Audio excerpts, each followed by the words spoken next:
Assalamu alaikum and a very good morning from SOGP Organizing Committee for the SOGP Virtual Symposium. This is our second international speaker session.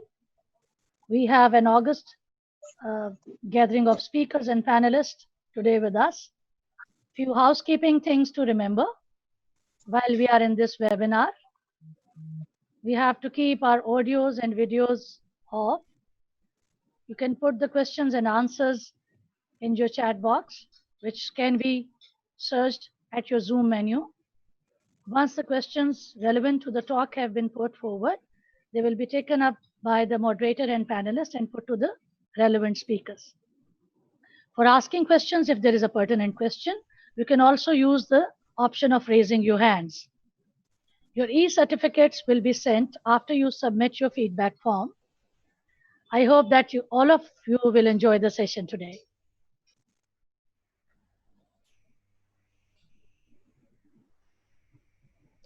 So the moderator for this session is Professor Halima Yasmin. She is head of Department of Obstetrics and Gynecology, Ward 8 at Jinnah Postgraduate Medical Center, Karachi. She's affiliated with National Medical Center, Boulevard Hospital, Shamsi Hospital, Atia Hospital, and Al Maimuna Clinic. She's the Secretary General of the Society of Obstetricians and Gynecologists. She received the Young Gynecologist Award at AOCOG and a FIGO Congress in Tokyo in 2007. She also received the FIGO Fellowship Award in Cape Town in 2009. She's an executive member of AMAN and an honorary founder member of MAP, which is Midwifery Association of Pakistan. And she's also an active member of National Committee for Maternal Health. Thank you very much, Dr. Sadia Hassan. Let me introduce now my chairs for the session today. Dr. Sadia Hassan Pal is Chairperson Maternal and Fetal Health Committee of CEFOC. She's a consultant gynecologist at OMI Hospital, Medical Director of Concept Fertility Center, Karachi. She's ex-Vice President of the National Society. She is member editorial board of JPMA, which is a high impact journal of Pakistan. She is member of National Committee of Maternal and Neonatal Health and Association for Mothers and Newborns. She is also a faculty at the Society of Laparoscopic Surgeons of Pakistan.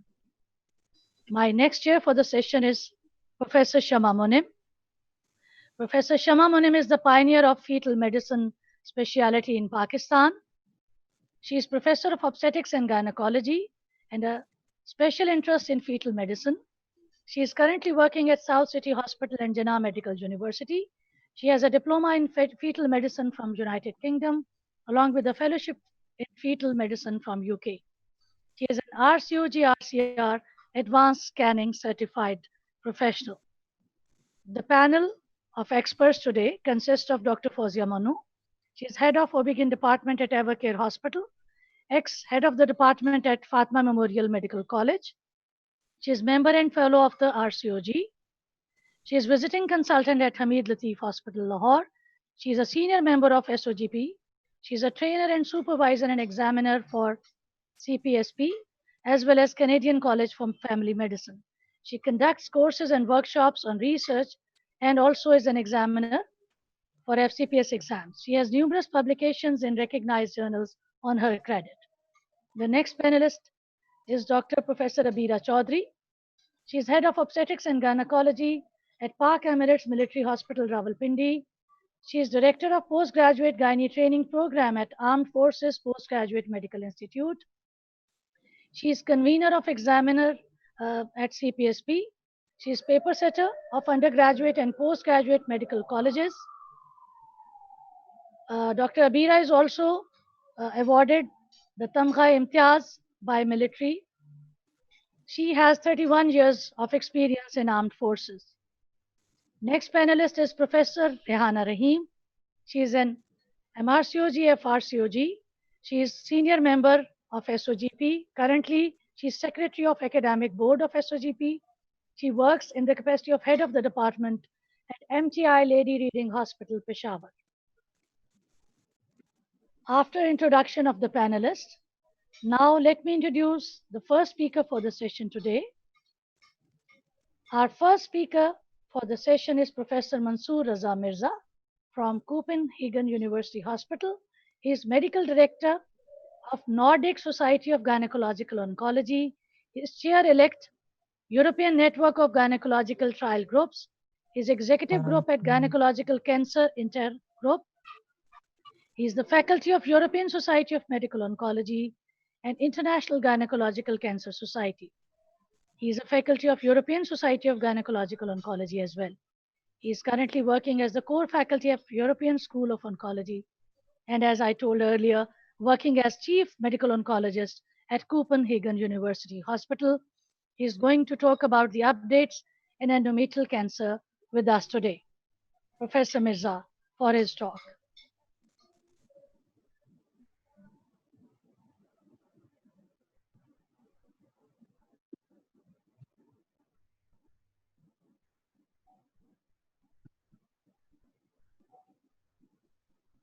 Can you see my slides?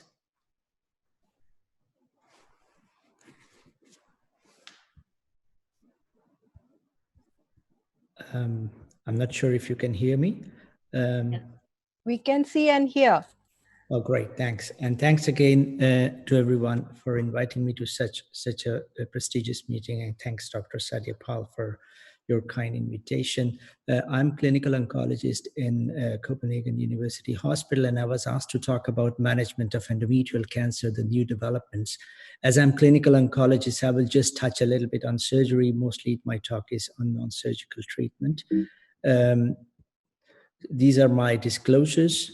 I think the best thing has happened this year is the new FIGO classification book is out, and I'm sure we will hear about it later.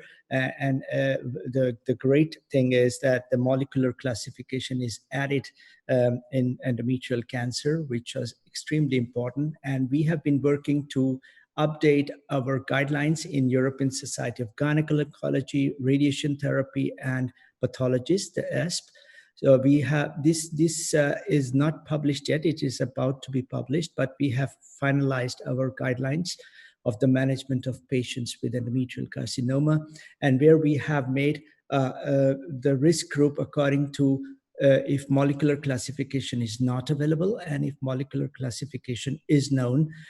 So we have divided patients into low risk, intermediate risk, high intermediate risk, high risk, and advanced metastatic disease. I think the most important thing regarding the risk groups would be, we discussed a lot that we did not want it to impose molecular classification, but if the pathologist can perform P53, and if it is possible to do the poly mutation test as well as the MMR or MSI test, we would be very well equipped with the molecular classification and decide how to treat the patient if patient is in risk or not. Just follow. I think this will be published. Our guidelines will be published in about a couple of months in our international journal. So I've taken a couple of snapshots from that guidelines to give you an idea how we have, it's both guidelines and consensus, how we have ended up. So these are just a couple of snapshots. It's a very detailed guideline. So if, for example, surgical management of apparent stage 1 disease, standard surgery is total hysterectomy with bilateral salpingo-oophorectomy without vaginal cuff resection. Then you have degree of level of evidence and degree of recommendation in all these statements. Staging infracolic lumpectomy should be performed in clinical stage 1, serous endometrial carcinoma, carcinosarcoma, and undifferentiated carcinoma.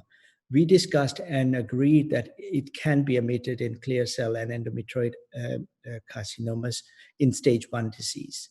And surgical restaging can be considered in previously incompletely staged patients with high intermediate risk, high risk disease, if outcome might have an implication on adjuvant treatment strategy.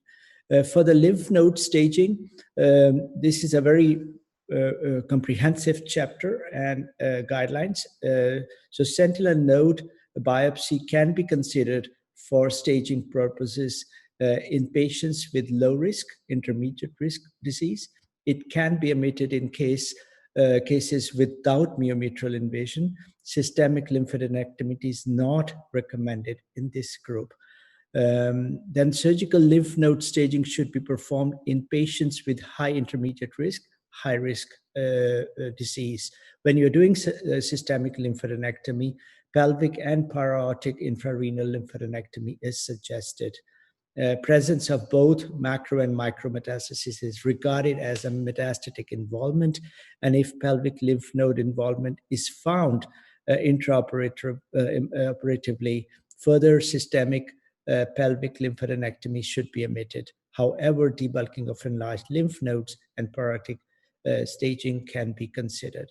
So please keep an eye. We will be publishing both these ESGO, ESTRO, and ESP guidelines. And at the same time, in Annals of Oncology, we have just revised also guidelines for ESMO, for European Society of Medical Oncology, and those will be published. So these will be some parallel guidelines coming in within a few months from now on. Now I will move down to the non-surgical treatment of endometrial cancer and start with radiation therapy. So what is the role of and what is the evidence, if there is a level 1 evidence of adjuvant radiotherapy in endometrial cancer? Yes, there is. There are multiple trials performed, and all these trials ended up showing us that overall survival is not affected if these are the primary endpoints of these trials, that you do not improve overall survival with radiation therapy, but you definitely improve local regional control. The cost of local regional control is high because the long-term follow-up may show that this is quite a added toxicity and deteriorated quality of life of these patients. And maybe there is some hints that the patients may be doing even worse who have received radiation therapy regarding the overall survival. One of the oldest trial was Jan Alder's trial, the Oslo trial, and that was revisited. And this is the 40 years of follow-up of that trial, radiation therapy or no radiation therapy, external beam radiation therapy.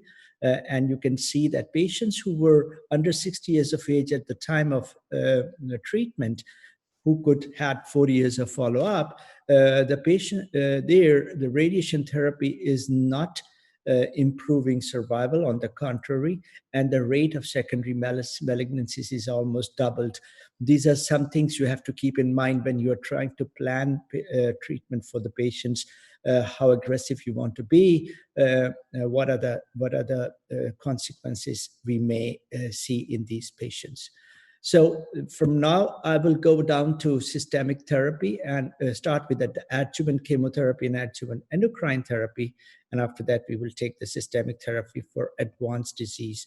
For the adjuvant chemotherapy for early stage disease, we have ample of studies done which have tried to show adding chemotherapy on radiation therapy, the GOG-34, the Finnish trial, the GOG-184 trial. Well, GOG-184 trial was chemotherapy plus chemotherapy, different regimens.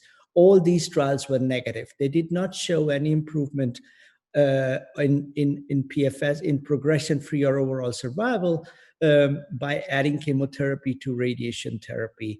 The last trials, the NSGO, our own trial, 9501, showed there was benefit in progression-free survival, but trial was not powered to see the overall survival. However, the hazard ratio was 0.69, which is very impressive. The confirmatory trial, one can say, the PORIC-3 by the Dutch group, was performed in the same setting. The only difference was here, radiation therapy was given concomitant, the chemotherapy was given both concomitant and maintenance. In our trial, the radiation therapy was separate to chemotherapy. And that trial could not show any improvement in PFS or OS in these patients. And one can discuss, there was some subgroup analysis in the patients who had more advanced disease, stage 3 disease, but that subgroup analysis has a very small number of patients that gives a hypothesis, but we can't move any further to that. And on top of that, the problem with the last two trials, our own NSGO trial and the POTIC, was that we did not perform systemic lymphadenectomy. And as you can see, the risk of lymph node involvement is quite high already in early stage disease. If you look at the grade 3, more than 50% myometrial involvement, almost 1/3 of these patients may have metastatic lymph nodes. And if you don't do lymphadenectomy, you would stage them as stage 1 and not stage 3C. So these are the problems with these trials. When we come to adjuvant chemotherapy, role of adjuvant chemotherapy, the trials, I think the first trial, which is everybody would like to show, but that's in stage 3 and 4, was the whole abdominal radiation therapy, which was standard of care in US at that time, versus 8 cycles of adriamycin and cisplatin, which showed significant improvement in survival and progression-free survival by giving chemotherapy compared against a whole abdominal radiation therapy. Then you have Italian trial and the Japanese trial. We could not show improvement in survival or PFS by giving chemotherapy against adjuvant radiation therapy. These trials were mostly criticized for a number of courses were quite low, and the patients diluted, especially in the Japanese trial. Half of the population was in very high, very good prognosis population. Probably that could be one of the reasons.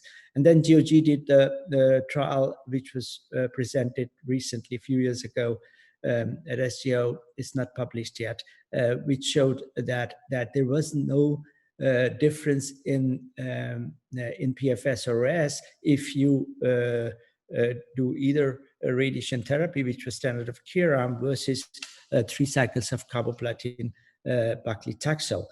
Again, this trial was criticized because both this trial and the POTIC 3 had half of the population which were not high-risk patients. And if you look at their 5-year survival, it's so good that it's difficult to see that you will improve that any further. So these trials were diluted by very good prognosis patients. We were unable to see the results in the high-risk population, which is this one. And the trial which has not shown results yet is the EN2 trial, which is Danish group trial. And we have randomized these high-risk patients into either chemotherapy or observation. In both cases, brachytherapy is allowed. And as you can see, it's a global trial. All European groups, and MD Anderson is part of this trial. So overall survival is primary endpoint. We would probably not have results available until 2023. I think this trial is important because in the state, continuous to the one I have shown is the early stage disease, stage 1 and 2. And here you have stage 3 disease, the GOG 258 trial, where patients who received after surgery chemotherapy, the radiation therapy was added to chemotherapy. It added to toxicity, but did not add to overall survival. Local control was better. And that was another proof that probably we are not improving survival by adding radiation therapy to chemotherapy. So the standard of care of chemotherapy now is 6 cycles of carboplatin paclitaxel. What about hormonal therapy? Now we are talking about endocrine therapy, not as in the system in the metastatic disease, but as adjuvant.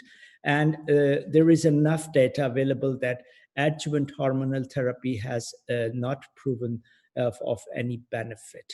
If we go to the systemic therapy, now it's the stage, either primary stage 4 disease or first relapse, and endocrine therapy, we have again quite a few clinical trials available comparing, as I said, Parental trial, but the first one, and then single agent chemotherapy versus doublet doublet versus doublet when paclitaxel was introduced, and the very important trial, doublet versus triplet. The most active agents were doxorubicin and cisplatin. They were compared to doxorubicin, cisplatin, and paclitaxel.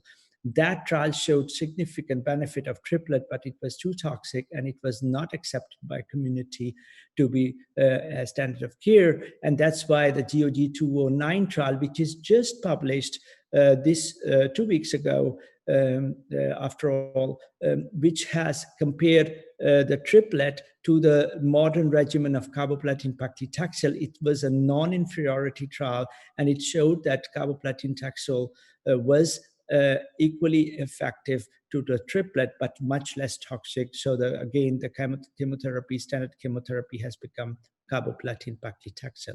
What happens when patient has progressed after carboplatin paclitaxel? Actually, we don't have anything.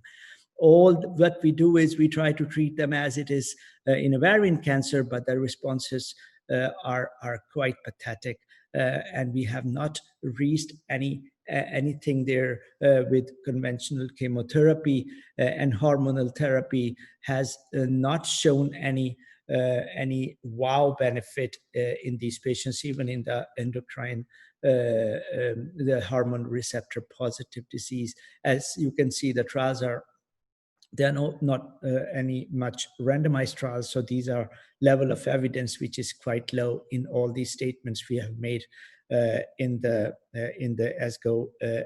ESMO guidelines in 2016. That is unchanged. So if you look at the results of ESMO ESGO guidelines, it was very clear that in advanced and recurrent disease, standard of care first-line chemotherapy is 6 cycles of paclitaxel carboplatin, but after that, there is no standard of care for second-line chemotherapy and targeted therapy. There is no approved targeted therapy available, and we need biomarker-driven trials in this population. And that brings me to the next chapter, which is all the targeted therapies. We have, as I said, there are no regimens which are approved, and I will go through what is happening and what results are there, so it will give you an idea, and at the end I will give you a short update on immune therapy. So I think the best thing has happened is the TCGA, the Cancer Genome Atlas paper came out, and we started to work on looking at not only as histological classification, but also the TCGA subtype, the mutation load, and compare it to the histological classification. We started looking at the P53 mutational status, PI3K, and all this has given us a possibility to use the new agents in these patients. First of all, I will go to the VEGF, the vascular anti-angiogenic therapy, and I will show you 2 trials. One of these trials is a small METO and 2 trial, the Italian trial, where patients who were stage 4 disease or first relapse, these patients received chemotherapy, carboplatin paclitaxel plus minus bevacizumab, 100-patient trial showing there was a benefit of PFS. They have just published the data on OS. There was no benefit in OS. It's a small trial. It was not powered to show the OS data. And then Karalagajanian presented in the same ASCO meeting in 2015 a trial where there is no standard of care arm. There were 3 experimental arms, and then it was compared to historic control of carboplatin paclitaxel, and it shows that the triplet with bevacizumab is doing better. So this is the evidence what we have on anti-angiogenic therapy. We don't have any other evidence. There is 1 trial result pending. We will see that next year is the study with the tyrosine kinase inhibitor against VEGF, the nintedanib trial, which is placebo-controlled carboplatin in the same population for either primary advanced stage disease or first relapse. And it's a small trial of 150 patients, and we would know if there is any role of tyrosine kinase inhibitors against VEGF in these patients. So if we move now to more specific mTOR and PI3K inhibitors, we have quite a few small trials available, non-randomized trials available, a couple of phase 2 randomized trials, all showing some moderate activity. The problem has been that we have taken mTOR inhibitor to start with, which are probably the toxic side, PI3K as well. They are quite toxic, and I don't know how we are going to move with them. The couple of trials which have been presented by Amitosa of mTOR inhibitor against comparator showing progression-free survival benefit. The trial was not powered for OS, and it did not show any OS benefit at all. Brian Slomovich presented data on another mTOR inhibitor given together with letrozole against standard of care, and again showed that there was a benefit in progression-free survival, and probably, again, these are the things we have to move further to see if we, in phase 3 setting, we can see any benefit in subset of patients. At ESMO this year, last month, we presented the data on the first global randomized CDK4/6 inhibitor trial. It was a placebo-controlled trial in endocrine receptor positive disease, metastatic disease. Patients were randomized either to letrozole plus placebo or letrozole plus palbociclib, which is a CDK4/6 inhibitor. And progression-free survival was improved from median of 3 months to 8.3 months. And the secondary endpoint disease control rate was also almost doubled. But now that means that we need to do a phase 3 trial to see if this holds on, and we can, at least for the estrogen receptor positive patients, introduce CDK4/6 inhibitors together with endocrine therapy.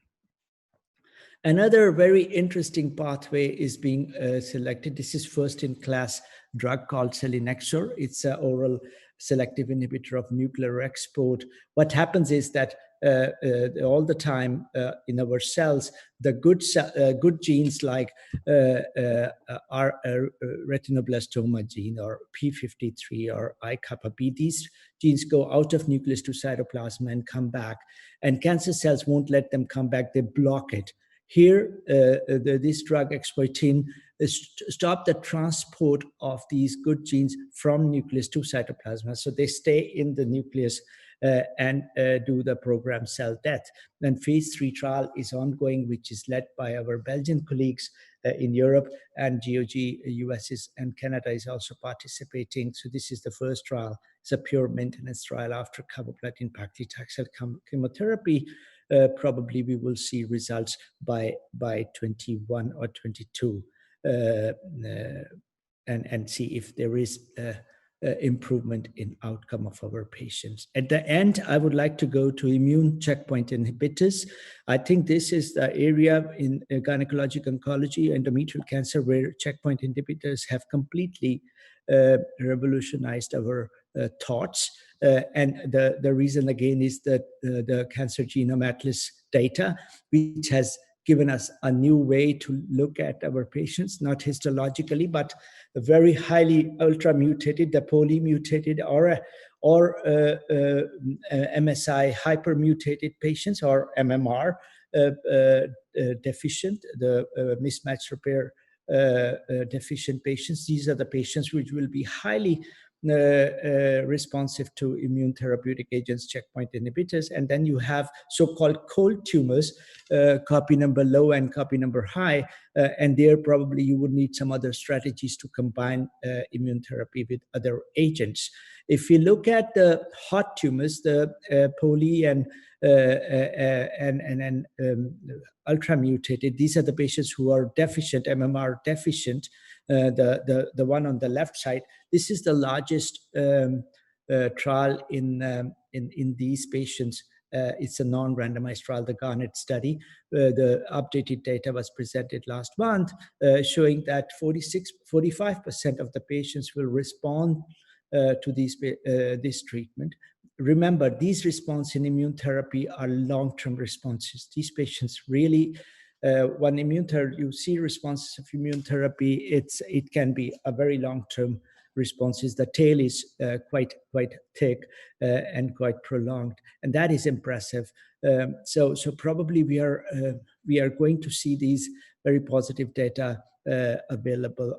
On the other hand, if you look at the cold tumors, Vicky Macker presented the data combining a tyrosine kinase inhibitor, lenvatinib, to pembrolizumab, and showed a response rates of 39%, and that has brought this combination to FDA with the new way of approvals, where you get approval both for US, Australia, and Canada at the same time.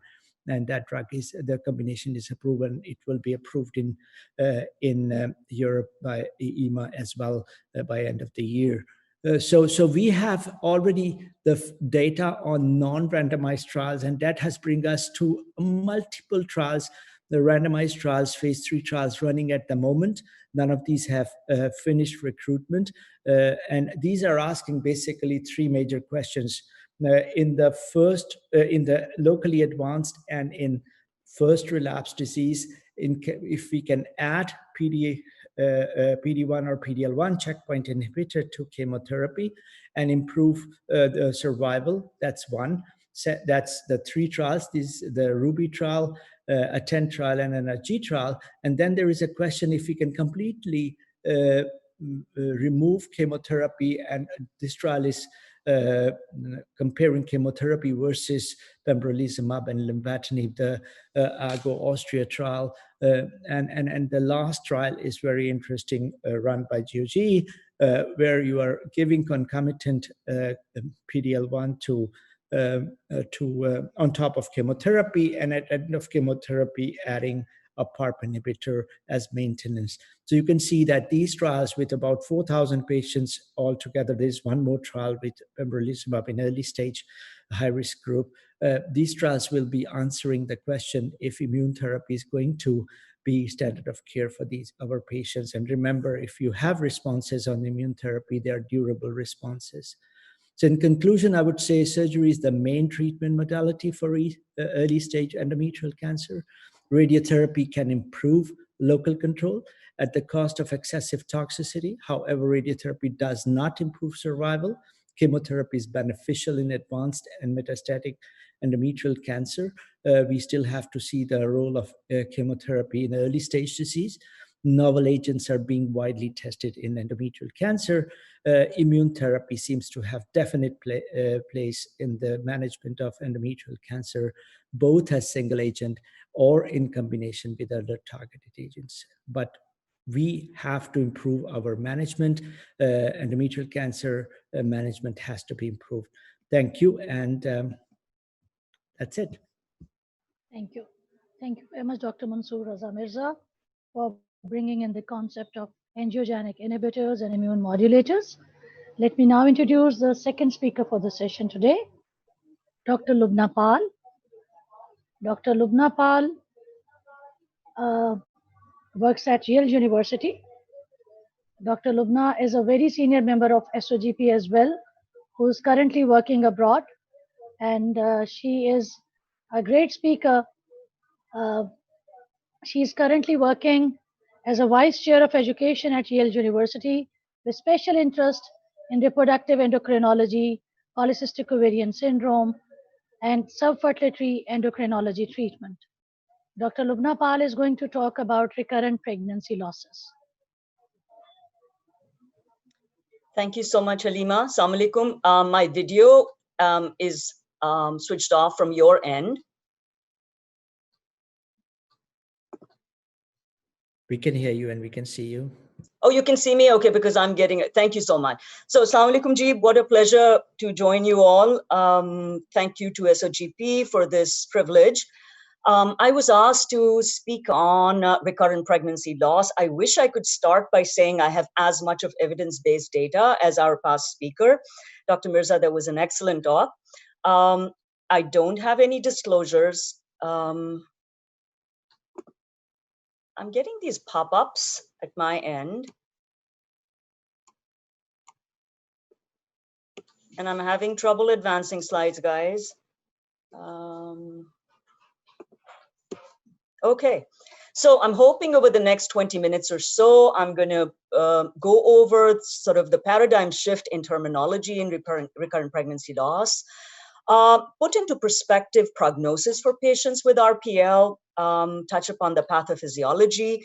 That's an area where we are learning a little bit more. We have made some progress in the last decade, but there is tremendous room to understand the underpinnings of RPL. And I'm hoping at the end of this talk that we are able to collectively get inspired and ignited in terms of trying to understand what are the pathophysiological mechanisms relevant to the community back home in Pakistan? Because the data that exists, global data, primarily dominated by data contributed from the Western world, we have such little understanding of pathophysiology of RPL in our part of the world.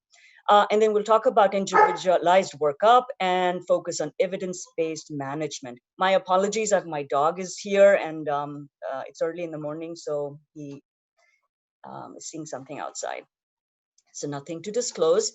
So I'm assuming everybody is familiar with the changing paradigm. When I was a trainee, I still recall we needed at least three successive pregnancy losses in those days under 24 weeks of gestation before we could call somebody as having recurrent miscarriage. In those days, the term used to be habitual abortion, which really is obsolete.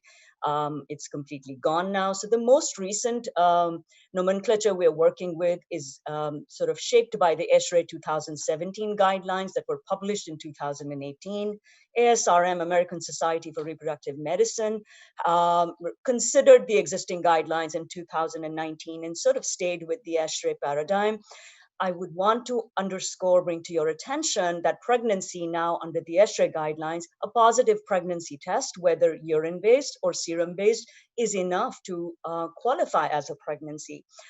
Previously, we focused on a pregnancy loss had to be a clinical loss, ultrasound evidence or products of conception seen on histopathology before we could quantify and qualify it as contributing to RPL definition. But now biochemical pregnancies and pregnancies of unknown location are included in this terminology. Weeks of gestation up to 24 weeks. Having said that, there is a distinction made between recurrent pregnancy loss, that is early, less than 10 weeks, because the pathophysiology is a little bit different, versus more advanced pregnancy loss, which is between 10 to 24 weeks. We're still staying with 2 losses are good enough or bad enough to quantify and qualify for the diagnosis of RPL. And those 2 losses don't need to be consecutive. So you could have a successful pregnancy followed by 2 losses.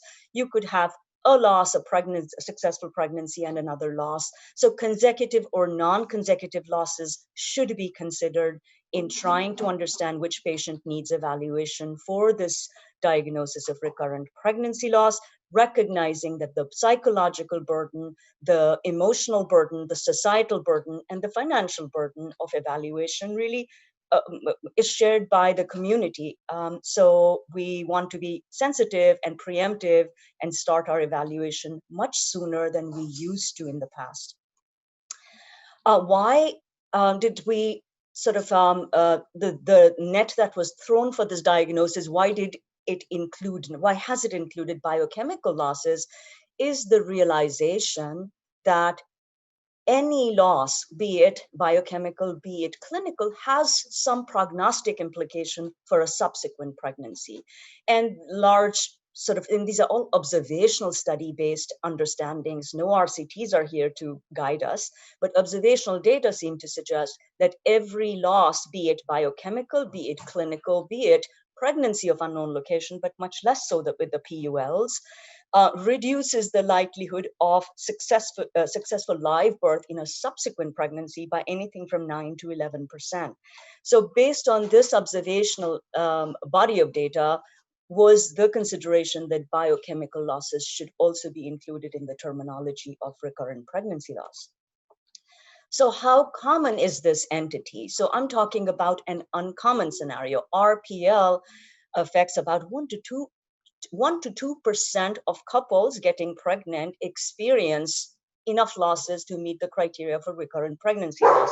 Now, recognizing that this prevalence is based on older data where clinical losses were defining this terminology. So I do believe in the next decade, these numbers will change now that we have much more stringent diagnosis of pregnancy very early on in the process of conception. With assisted reproductive technologies, patients are being monitored so much closer that even a positive pregnancy test with a serum HCG level of 10 is now considered a pregnancy. So I think these numbers will change, recognizing that there is tremendous redundancy in human reproduction. So as much as 30% of conceptions are destined to miscarry. So of those high magnitudes of losses, only a fraction make it to meet the criteria of RPL. And then older terminology of needing up to 3 consecutive pregnancy losses, it's 0.4 to 1%. But like I said, with newer terminology, these numbers will change. And again, underscoring for you the concept that RPL should be sort of in our mind when we are considering differential diagnoses. We should think about, am I dealing with primary recurrent pregnancy loss, which means no prior pregnancy success, versus secondary RPL. So primary still dominate the overall prevalence of this problem. This is one of the etiological underpinnings to RPL. There's large number of studies that sort of give the same splatter of the pie chart that I'm showing you. Contributors includes a panel on the right, sort of connects the various colors of the pie, about anything from 16 to 20% in different studies. Etiology may be anatomical, and anatomical relates to the uterine anatomy. So structure of the uterus, primarily septate uterus, Mullerian anomalies, but we in our part of the world are seeing more and more intrauterine syncytiae consequent to Ds and Cs mostly, as a mechanism for biochemical losses, very early losses. Endocrine underpinnings, thyroid dysfunction dominates this piece of the pie, but there are extreme endocrinopathies, including poorly controlled diabetes, is contributing to this piece of the pie. 3% of the losses, when they are karyotyped stringently, are attributed to either one of the parents having a structural anomaly of their chromosomal profile. Having said that, while only 3% of the losses relate to parental transmission, there's a much higher proportion of losses that are attributed to aneuploidy, and that primarily results because of effective aging or contribution of aging to pregnancy, to aneuploid pregnancy loss. So this particular study, which was data started in 1996 and then recapitulated, reaffirmed in 2014 by Mary Stevenson, who is a big name in the field of recurrent pregnancy loss. Their data and many other groups are really unraveling potential role of chronic endometritis as a mechanism for pregnancy loss. Again, bulk of data are observational. These are associative studies. Onus is on us to establish causative relationship. But what we do know is treating RPL patients with chronic endometritis, their subsequent live birth rate does increase. So there is some extrapolation of cause and effect relationship to this observation. So in the last decade, chronic endometritis really has surfaced as a plausible player.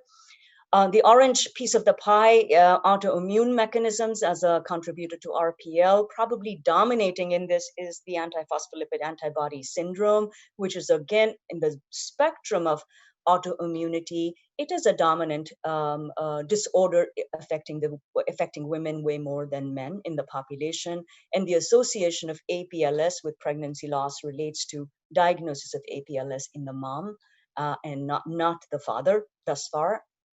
Thyroid dysfunction, particularly Hashimoto's thyroiditis, has been recognized as a contributor to sporadic losses, but its relevance for recurrent pregnancy losses is thus far unclear. Having said that, now that we are going to include biochemical losses, and we do know from the ART literature that Hashimoto's thyroiditis has been linked with a higher incidence of implantation failures and a higher incidence of a sort of higher probability of reduced ART success in a subgroup of this population. I do believe this is something we need to be looking out for, because these proportions may shift.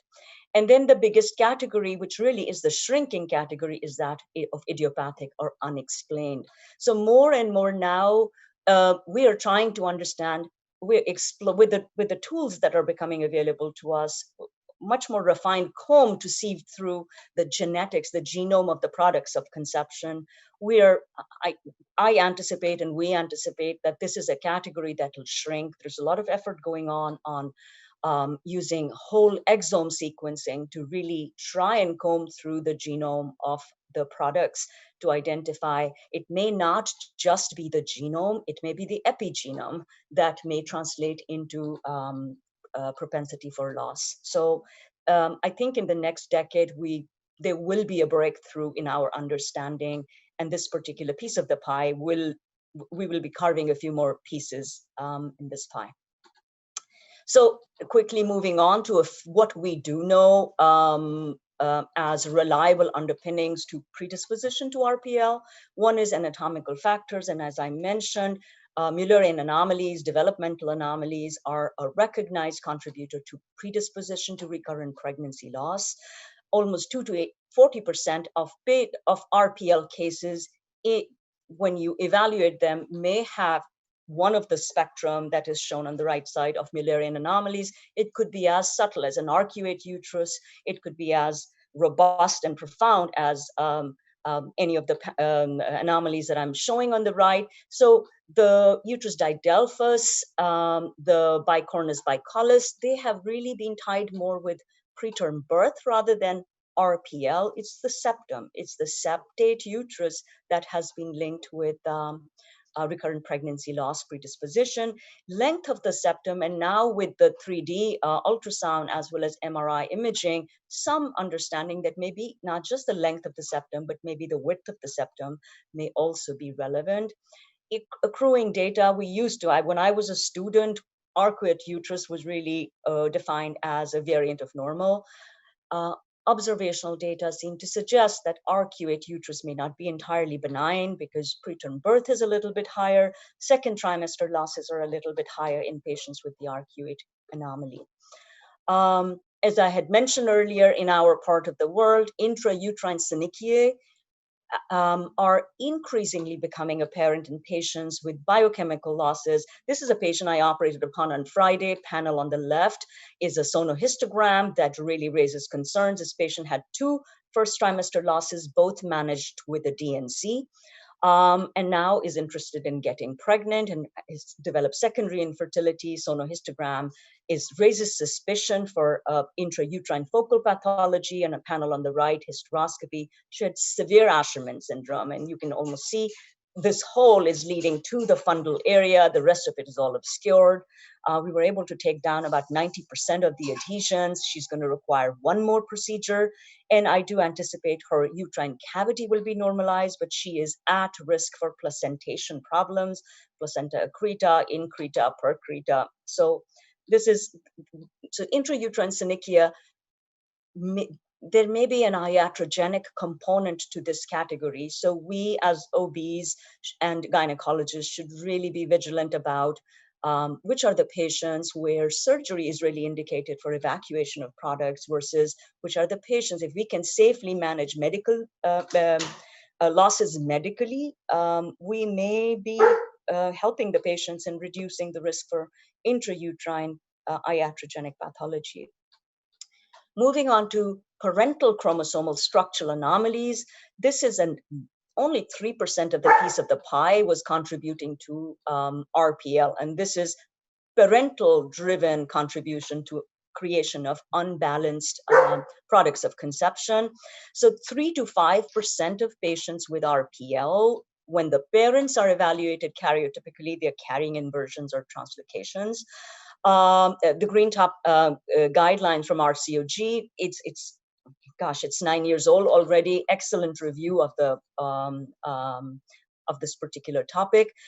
Recognize then that when either one of the parents is carrying a structural anomaly. They themselves are fine, but their gametes are contributing to an unbalanced conceptus. 1/3 of their losses would be genetically abnormal, but they have about 70 to 80% chance of conceiving a karyotypically normal conceptus as well. So reassurance has a huge role to play in managing patients who have one of the parents has a translocation.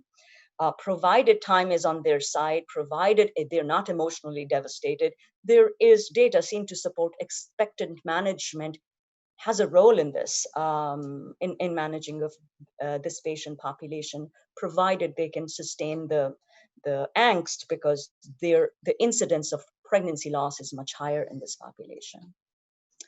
So sort of flipping the coin to now look at what proportion of conceptuses are genetically abnormal in patients who are experiencing RPL compared to patients who are experiencing sporadic losses. So this is, again, this is a population-based study where 285 patients with documented RPL had their products of conception tested cytogenetically, compared to a population data as well as an institutional data of thousands of losses where cytogenetics were evaluated. And the bottom line is, and the horizontal axis here is identifying the age of the mom at the time of conception, and the vertical axis is presenting percentage of cytogenetic abnormalities. Blue bars RPL, and orange bars are sporadic losses. And what you can see, that genetic abnormality in sporadic losses exceeds the prevalence of abnormalities in RPL losses.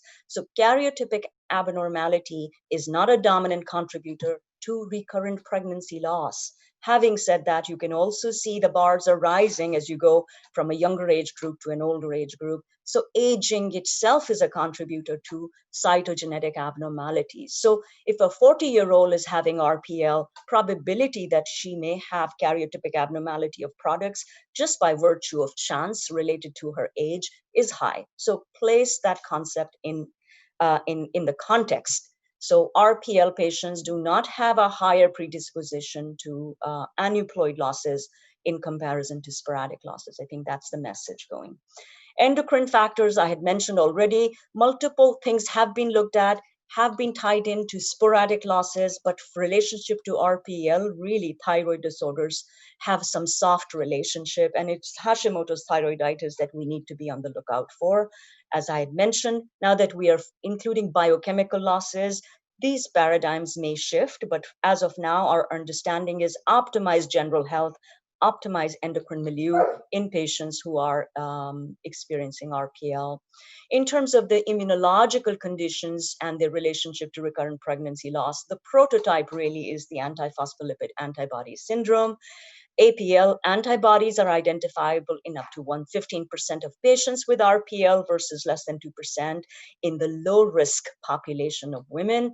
And the mechanism, multiple mechanisms that have been identified, including direct effects of the antibodies at the level of trophoblastic biology, as well as activation of the complement cascade, inflammation, thrombosis, underscore the later the loss is, the more likelihood that there may be an immune underpinning.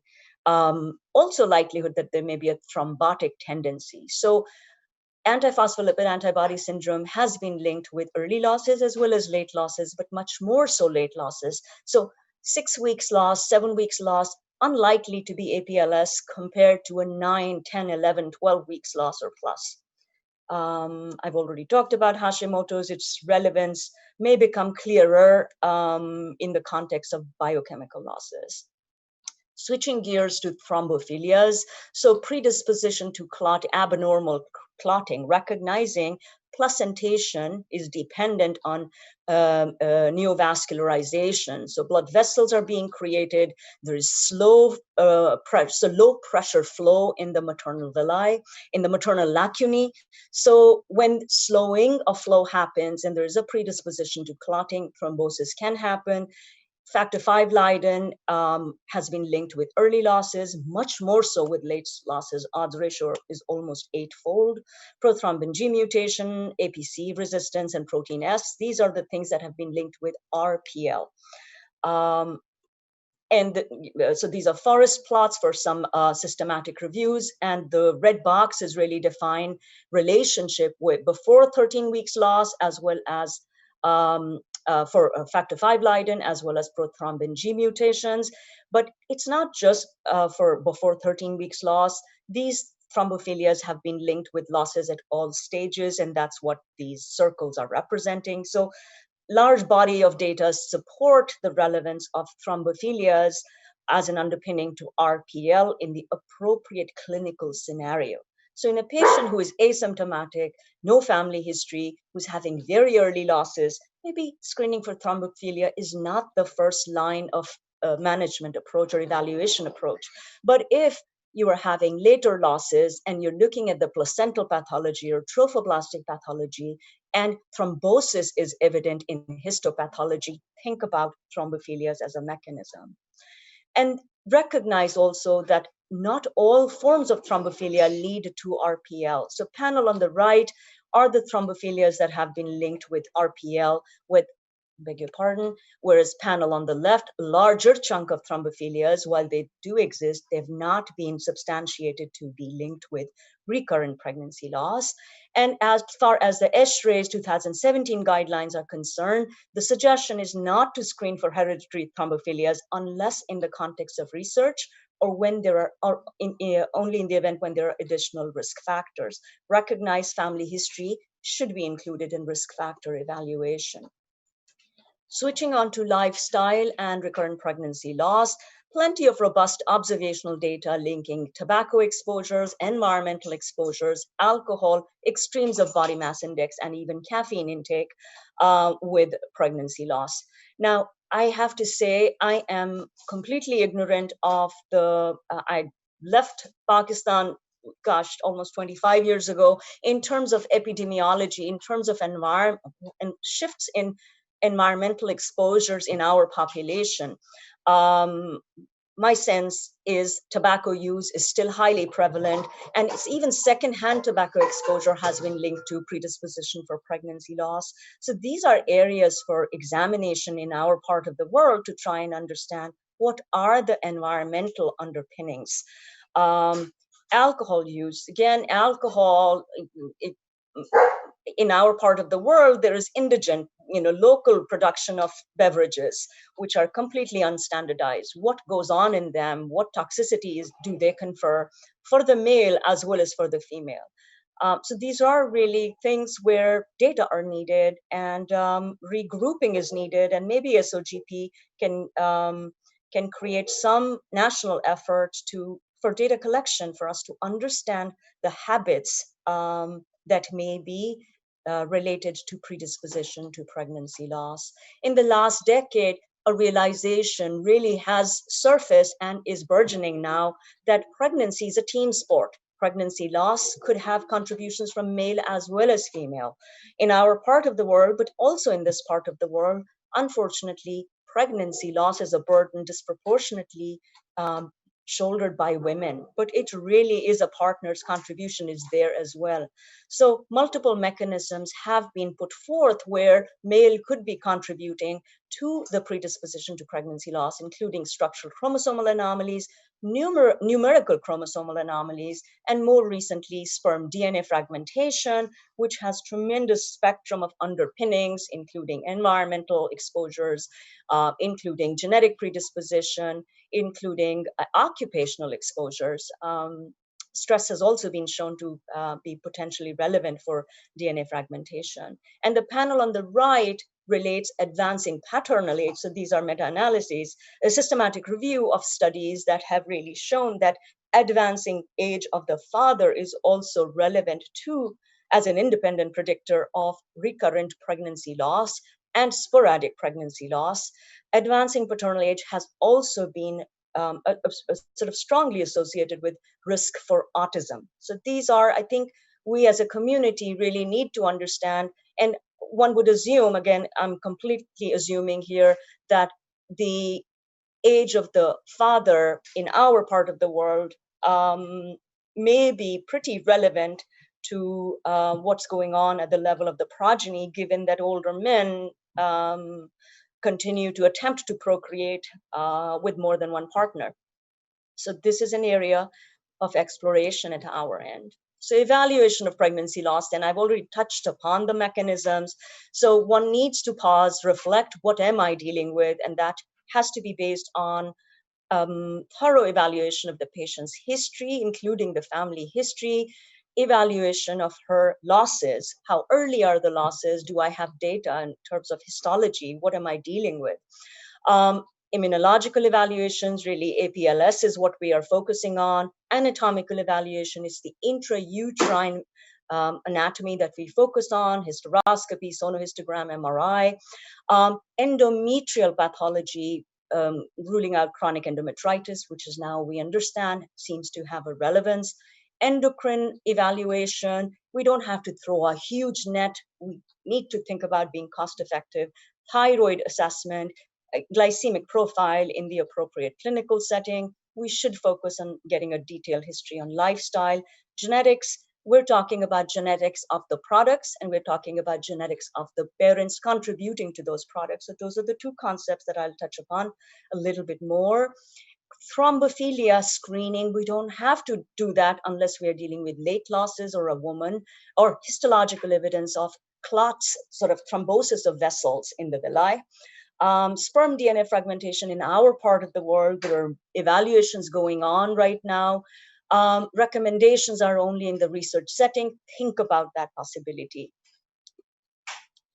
So this is a very reassuring slide. This is old data, but it has spanned out in multiple observational studies where probability of success relating to the number of miscarriages. So a 40-year-old who has had 5 miscarriages has about 50% chance of having a live birth if that 40-year-old gets pregnant again.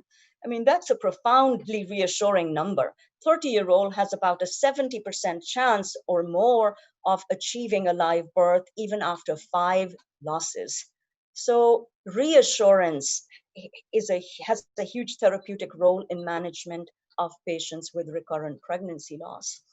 One thing to underscore, when a loss is because of aneuploidy, possibility of a second pregnancy being progressing to term is much higher than when a loss is euploid. So this really highlights the importance of understanding what is the kind of loss that I have had.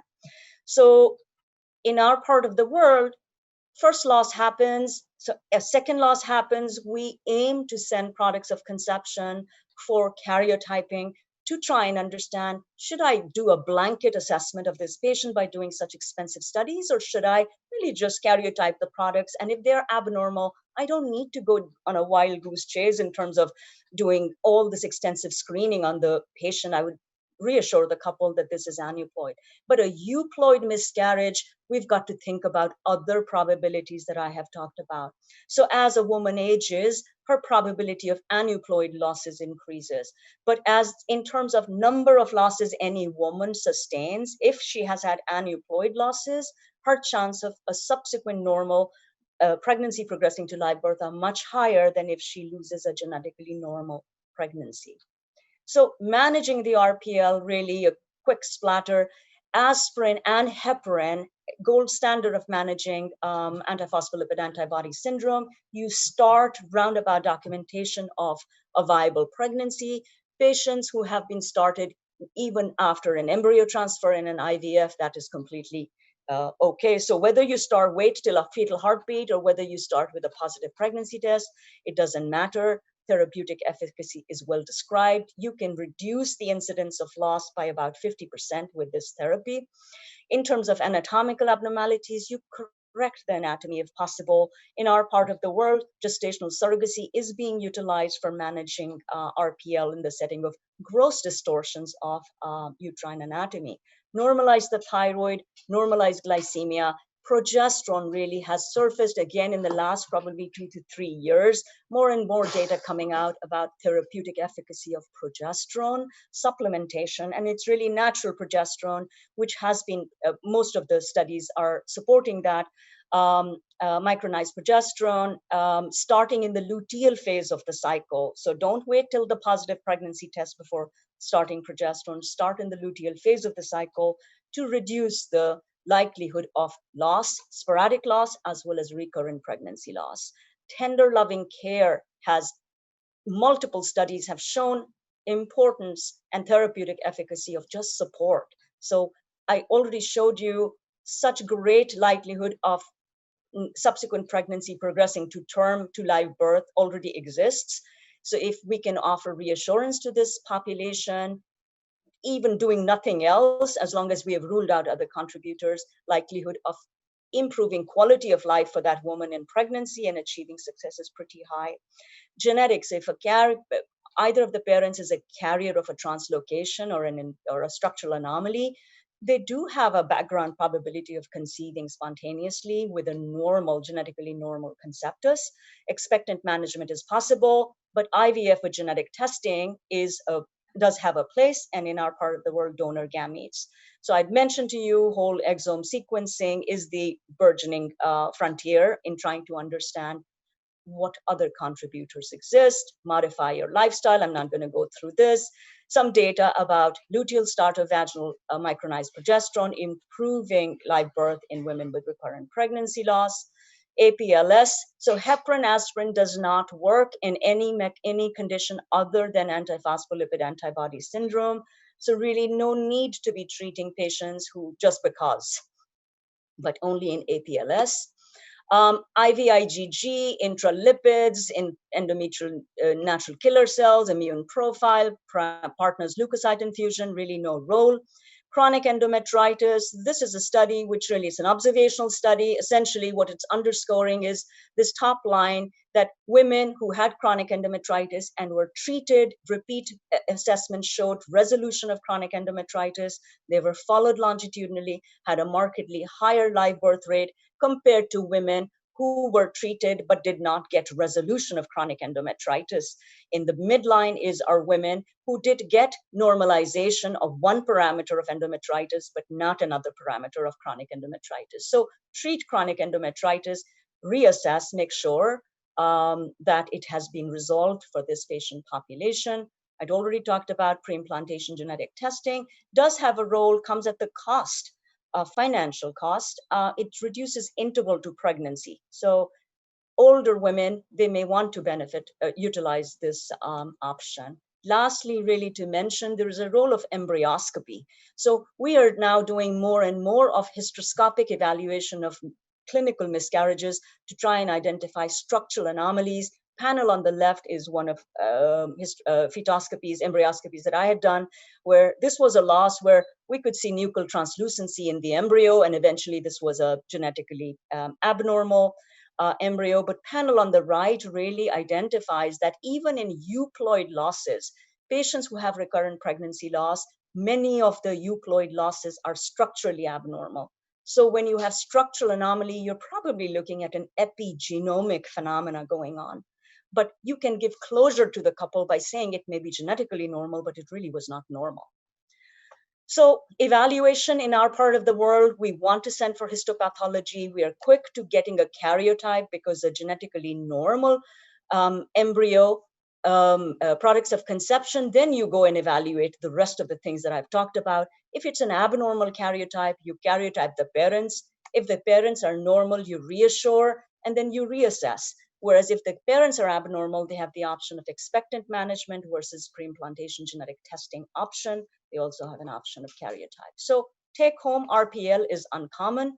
Prognosis is reassuring. Tender loving care really does work. Address the addressable, karyotype the products.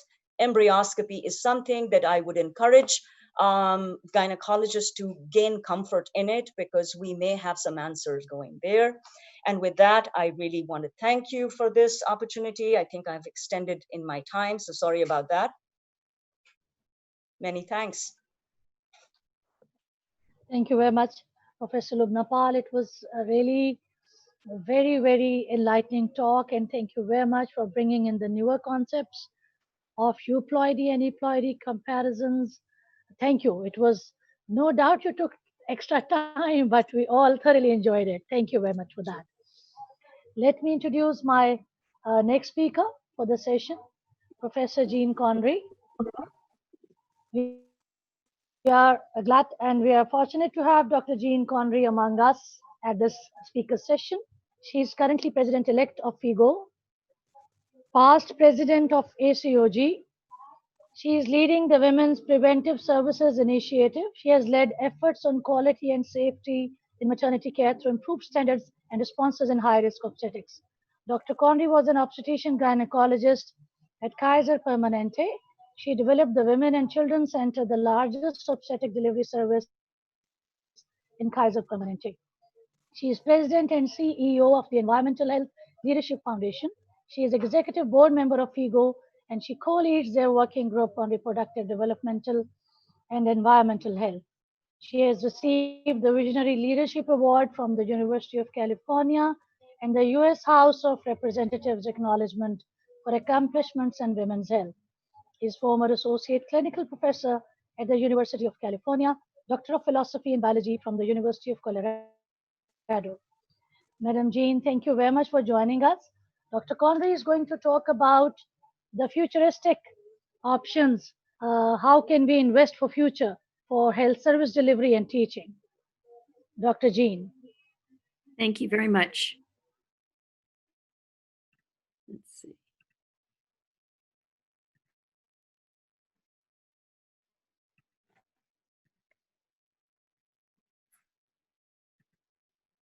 There, I should be on screen sharing. You can hear me well? Yes. Thank you. I am delighted to be part of the Society of Obstetricians and Gynecologists of Pakistan meeting. I'm honored to be part of this illustrious panel because the previous two talks have been incredibly impressive. My thanks to President Razia Correjo and to yourself, Secretary General Halima Yassin, and to my colleague with FIGO, Dr. Rubina Sehal, and Dr. Sadia Pal, who first introduced me to the colleagues within Pakistan. Someday I hope to not be there just for a virtual meeting, but for an in-person meeting, because you accomplish so much in a host of different settings that I think really challenges. I know when I met everybody in Sri Lanka, listening to what it took to get to the meetings for some people was just amazing. And I am indebted to being here. So thank you. I have no conflicts of interest to declare. And I really am going to take this from a perspective of health. I'm talking about innovations, but really when we talk about innovations, I want to challenge us to view our delivery in terms of outcomes and not necessarily process. And innovation just for innovation's sake isn't what we need, but we need to look at our entire healthcare system. I will be identifying some of the future revolutions in health outcomes. And Dr. Paul, I loved your talk, listening to it. So I think there's some tidbits on endocrine disruptors that I will mention. I want to recognize what our potential is for innovations and really look at some low and high fidelity training when it comes to medical and OBGYN training. It's the World Health Organization that has said health is a state of complete physical, mental, and social well-being, not merely the absence of disease or the absence of infirmity. And I want us to keep that perspective because in the end, it really is about the health and well-being of the women that we serve. So when we ask ourselves, what is it that we want for our patients? And then the flip side is there anything that we can control? For our patients, I know that we want to serve their heart, their soul, their body, their minds. We would love them to have a healthy life, healthy choices, disease-free, optimized health, a quick response to their needs, and prevention rather than treatment. But to be able to be there when they do need treatment. We know that mental health and empowerment is absolutely critical for our patients. We know that we're plagued with the social determinants of health, poverty, and the circumstances of their lives. But as physicians, we know that we need to hone our skills, that we've got to be the best that we can be. We've just heard two fabulous lectures about what it is to have the most up and coming medicine, and the techniques, the skills, the knowledge base are critical. We also need the time to address our patients' needs. We've got the technology, up to date, speed. Those are all the ideas that come to my mind when I talk about physicians and our patients. Are our goals compatible? Well, we look at the goals for our patients, and it really is that they can lead their lives to the fullest. And we want to be able to be there for them in empathy and caring, and also in technology. I first want to share one of my favorite articles. This is from Dr. Katz. He wrote it in 2009. The article could be rewritten today in its entirety and be the same. It's based on the 1993 summary by the Centers for Disease Control, looking at the causes of death in the United States. And the Centers for Disease Control said that there were 1 million premature deaths. We know that we're all going to die, so they said these were premature. And what they looked at was the circumstances surrounding those deaths. And they said, when you come down to it, you can put those 1 million premature deaths into 10 large categories. If you will, cardiovascular disease, stroke, cancer. But when it comes down to the root cause, the number one root cause for all of these deaths was tobacco. And if you looked at the 1 million deaths, the three major causes were tobacco, lifestyle choices, meaning not having an adequate diet or an improper diet, and not getting exercise. So three major causes for 1 million premature deaths. And that's why Dr. Katz called his article, Life and Death, Knowledge and Power, Why Knowing What Matters is Not What's the Matter. He also called it Healthy Living is the Best Revenge.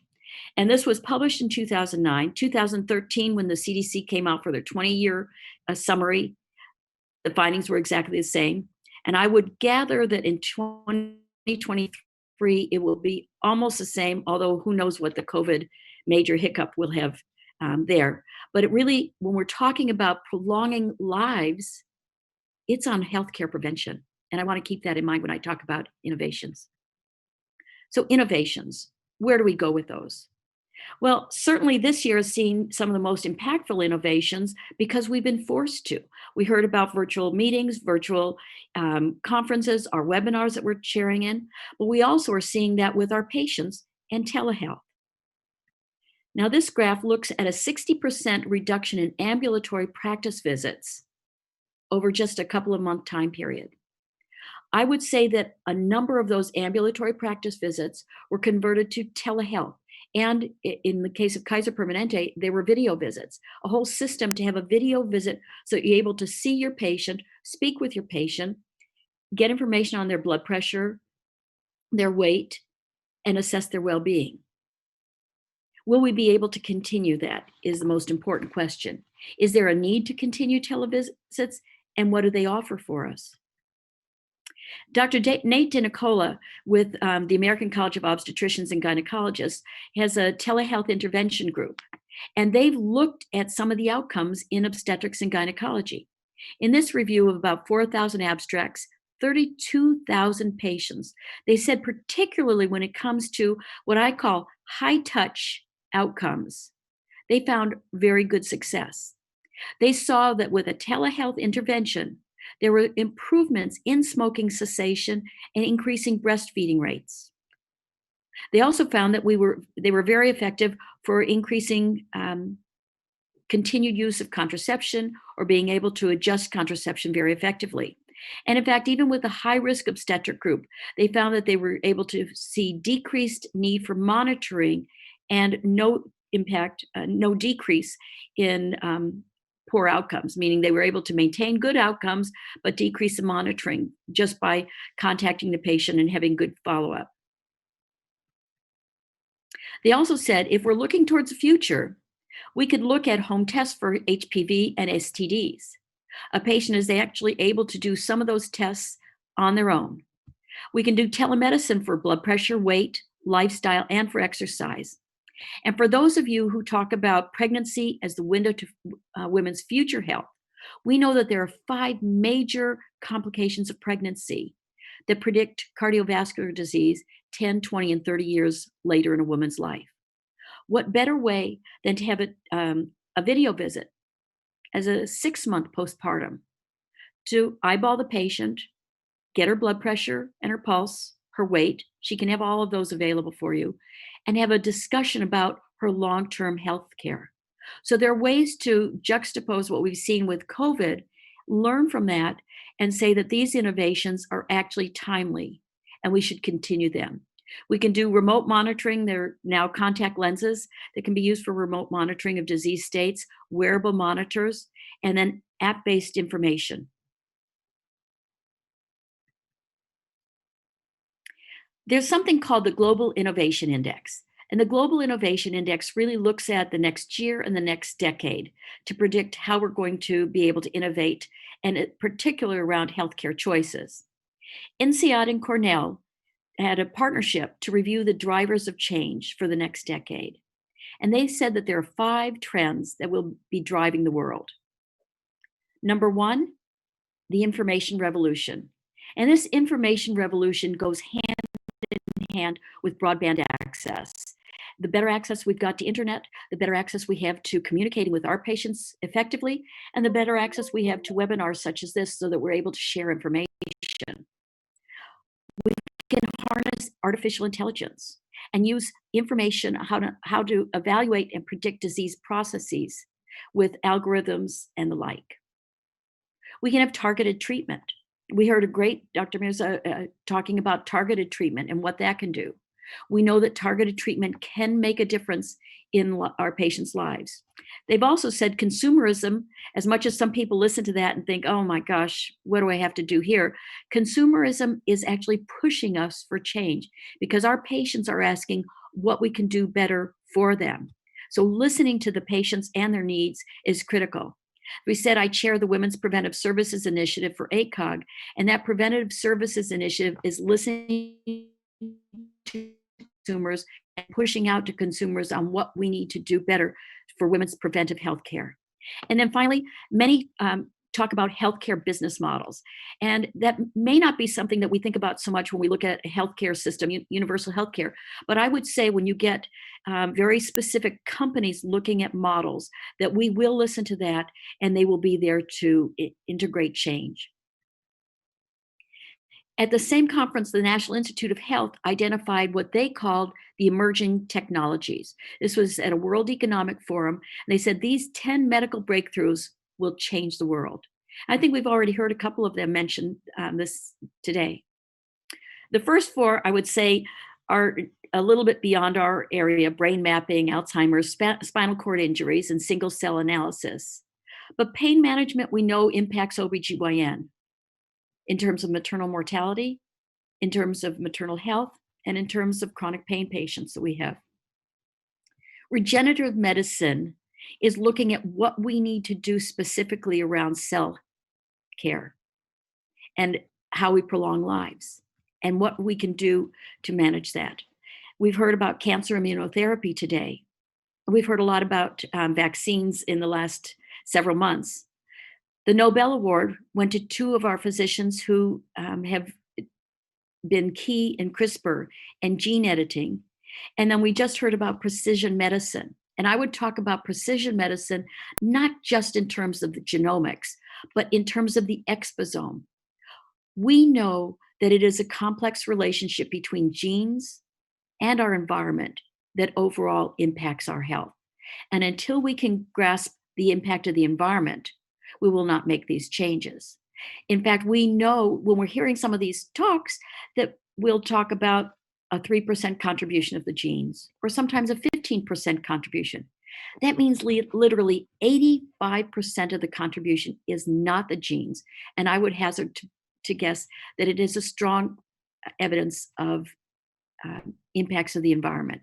We know that in the last 30 to 40 years, the very large increases that we've seen in poor outcomes, whether it's autism, diabetes, ADHD, or we've seen decreases in sperm count, cannot be explained by genes alone, but they can be explained in the context of endocrine disruptors. So when that idea of precision medicine, we can bring about changes. But in terms of all of the innovation we have, one of the questions that we have to ask ourselves is, how should we be teaching? And the flip side of that is, how do we learn? And what studies we can look at. I love this one by Dr. Rolfson and his colleagues, because what they said is that there's a strong push to have innovation in education. And their article says, innovation in early medical education, no bells or whistles required. They surveyed a large group of students, and they put together 6 innovations, or 6 modalities, I should say, in medical teaching, some with the bells and whistles. So they had strong video games, video learning. They had some that had partners with other students, fellow students, and some with games, not necessarily video, but challenging them on one-to-one instruction with fellow students. So 6 different modalities. One end of the spectrum was a simple patient-provider interaction. And they looked at perception of the best outcomes. And the perception was from the medical students. Under which of these 6 modalities did they feel like they learned the best? 97% of the students said for teaching a physical exam and understanding how to work with a patient in assessing their needs, the number one was the one-on-one contact with the patient. Now, these are very early students. They were not in the surgical specialties per se. They were learning how to examine patients and take a history. But that says that we don't need to necessarily worry about the bells and whistles, our low fidelity, if you will. But then we have high fidelity.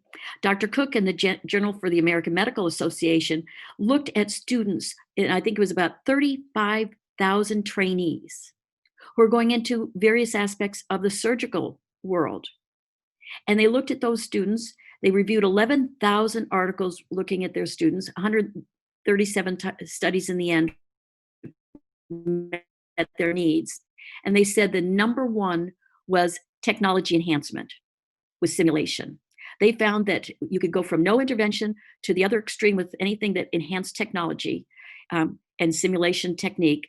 And for surgical skills and for the learning environment overall, the number one was a high-tech environment. They saw improved knowledge, improved skills, and improved behaviors in responding to crises. And I think every one of us can relate to that when we've been in simulation and drills and know how important that was for honing our skill set. But their caveat was the patient-related perception was not improved. So low fidelity meets high fidelity. We've got to think about both. When the American College of Obstetricians and Gynecologists in 2017 said that they needed to review our training overall for our OBGYN residents, they held a summit that extended over a better part of 2017. And they said the number one thing they needed to do after that summit is align the curricula across the United States so that there was a consistency in training. Number two, they had to devote time to their faculty to make sure that the faculty were prepared and ready and had the skills and support to create change. The third was that they needed to prep the medical students. So once a medical student knew that they were going into OBGYN, how do we use those last few months of medical school to prepare them for the OBGYN training that they needed? And number 4 is revamp the curriculum. When they revamped the curriculum, they established core competencies in obstetrics and gynecology. They said, number 1, they needed to look at patient care and procedural skills. We need to be able to talk about both of those and make sure that the setting for the skills is in the context of what the patients need. They needed to keep a very strong medical knowledge base and hone that at every step in the training. They needed to focus on practice-based learning and improvement. And here they challenged the clinicians across the United States to look at what that was going to take and how they would be able to provide for the needs there. And again, very pertinent to this is simulation work. How do you enhance the techniques and the skill sets of these students without actually being able to operate on a patient? And they said all of this is in the context of we know that our care of medicine has changed in the last 50 years. We know that we need to focus on interpersonal and communication skills. We need to focus on professionalism, the ethics, if you will, of our of being a healthcare provider, being a clinician in this healthcare world. And then finally, on systems-based practice. What they said was, when we look at the last 50 years in medical care, we've gone from general OBGYN to major focuses. We've heard, reproductive endocrinology and infertility. We've heard about GYN oncology. We know we've got family-based care. We've got urogynecology. So we've got these major areas within OBGYN. So how do we satisfy the needs of our residents to be sufficiently trained in each of these areas and continue with the professionalism that we require of them? They pointed out it's not going to be simple, but if we don't focus on the faculty development, keep the faculty comfortable, and then create learning for the students, we will never succeed. If you look at the European system, European Board and College of Obstetrics and Gynecology, over the last several years, they've led a major initiative across all of the European countries to standardize their teaching and training, and then to standardize the testing system. It's been an incredible change, and they're very proud of what they've accomplished. And I know that the trainees are very proud of what they've accomplished.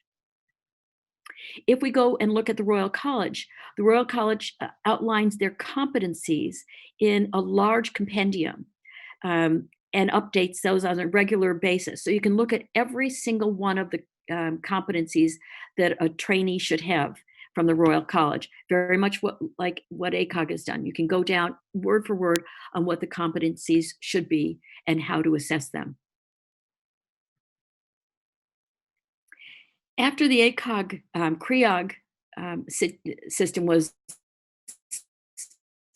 revamped and reanalyzed, a group of physicians looked at the role of simulation training and said, what is it going to take?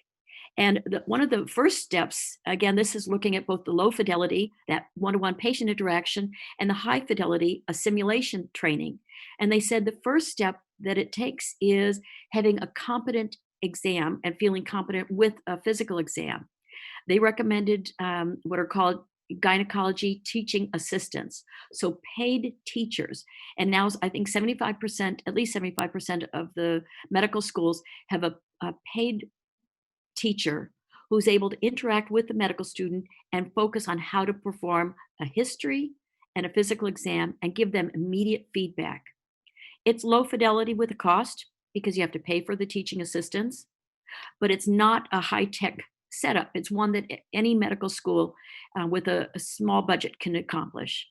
One system in the Royal College tried that and 99% satisfaction. So those kind of approaches really are very effective. I know in my own Kaiser Permanente system, we took this a step further and found physicians that were a little bit challenged professionally, perhaps with communication. We actually hired actors to come in. We as physicians gave them some of the scenarios so that they weren't coming in with no background. We gave them clinical scenarios and asked them to act out for physicians. And we found that having a physician go through several acting situations actually improved their skill set because they were able to do it in a harmless situation. They were able to get feedback from the actor and from skilled clinicians, skilled people in communications. So anything that improves our communication is actually critical. So my messages are pretty straightforward. Simulations can be both effective, but they can be expensive. So finding the balance between both of those is where we need to go. I don't think any one of us doubts that we've done a simulation training on labor and delivery for placenta accreta and gone through that with an anesthesiologist and all of the immediate feedback. We've honed our skills and we've also honed our communication. It's a very effective one, but it's not available for every situation. It's not available for every academic setting. So being able to look at that combined effectiveness between low and high fidelity is really one of the most rewarding steps that we can do. Sometimes you have to look at paid consultants. I know we hired actors from the Sacramento community. We went to the Sacramento Theater Guild and actually hired them and had them on contract for a year and found it was really valuable for our physicians. We know that communication training is essential, but actors will suffice. So we know it's low and high fidelity that we've got to strive for, but it's always in training ourselves for the unexpected, because that's what we deal with in our lives. But when I look at it for our patients and ourselves, it always is a balance, because the number one issue we have is how do we provide enough preventive health care for all of our patients? And whether we look at the number one cause of death, cervical cancer, for our patients, we can prevent that if we have this set up. So having the greatest impact on health outcomes, we need to focus on prevention.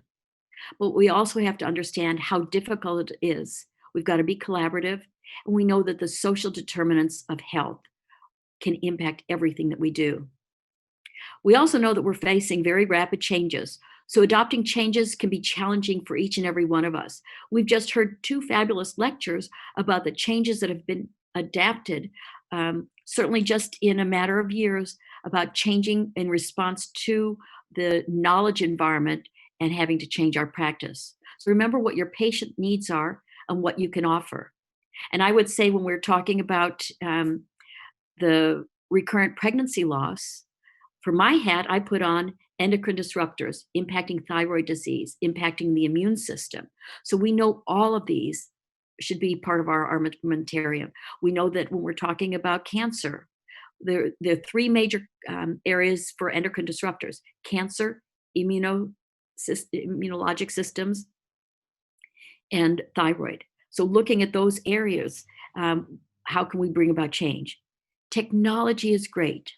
Innovation is the present and our future, but we have to allow time for the research to show what the investments in health need to be. We can hear incredible research, and then it is the closing comments, like we heard from both of our speakers, about what it is that we need to do in our practice in day-to-day medicine.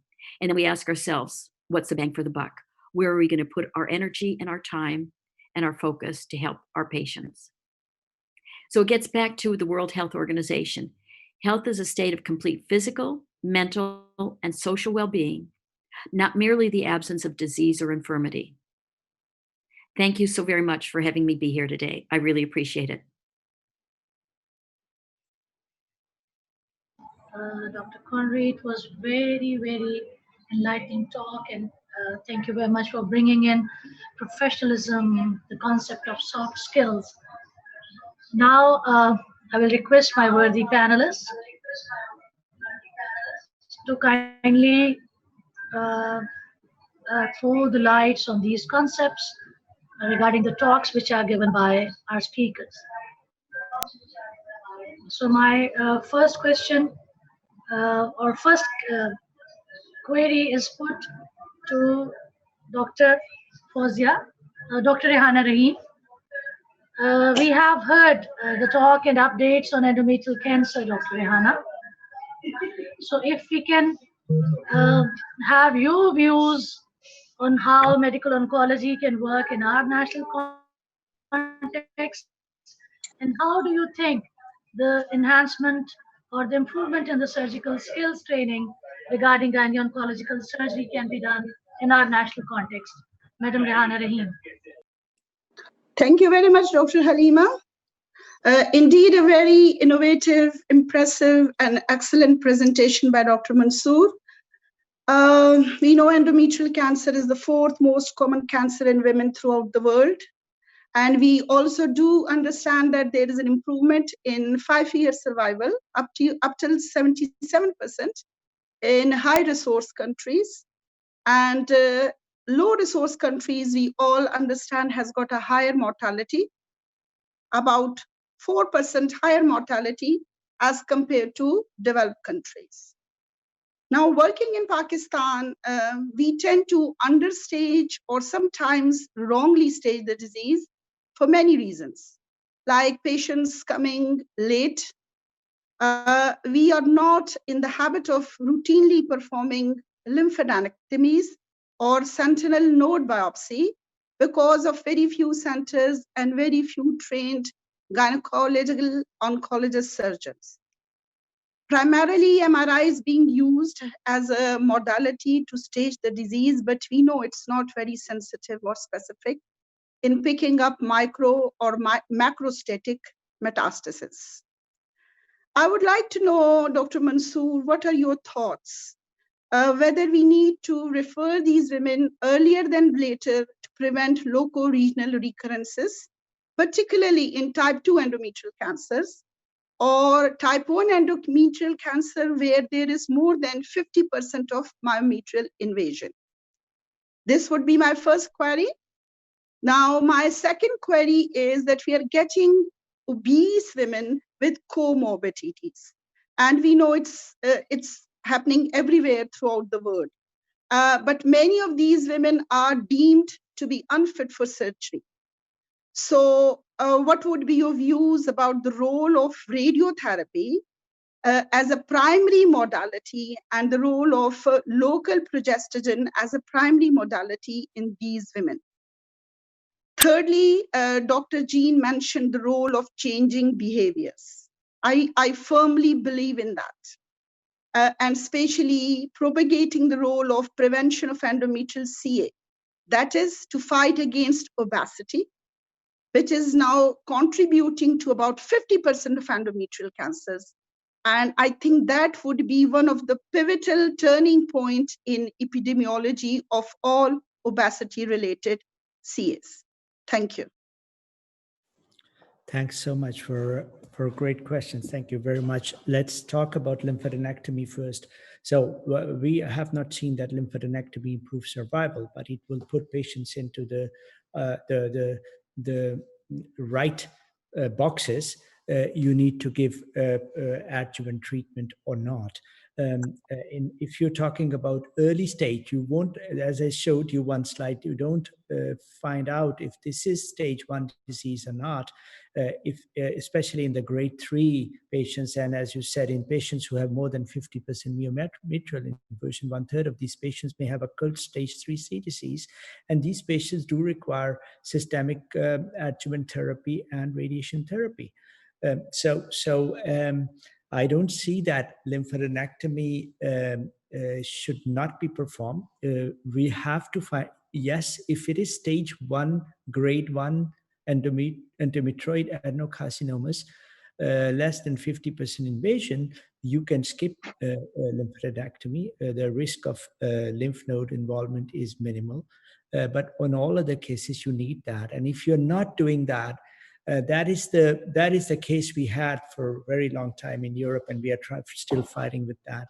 In that case, I would treat them as if they had advanced than stage 1 disease because of the risk, which is so high as 30%.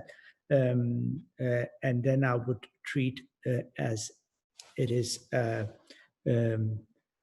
What is your treatment of choice in the country regarding radiation therapy and chemotherapy? So that would be the case both for type 2 disease and type 1 disease. For the type 2 disease, I think it's even important if it is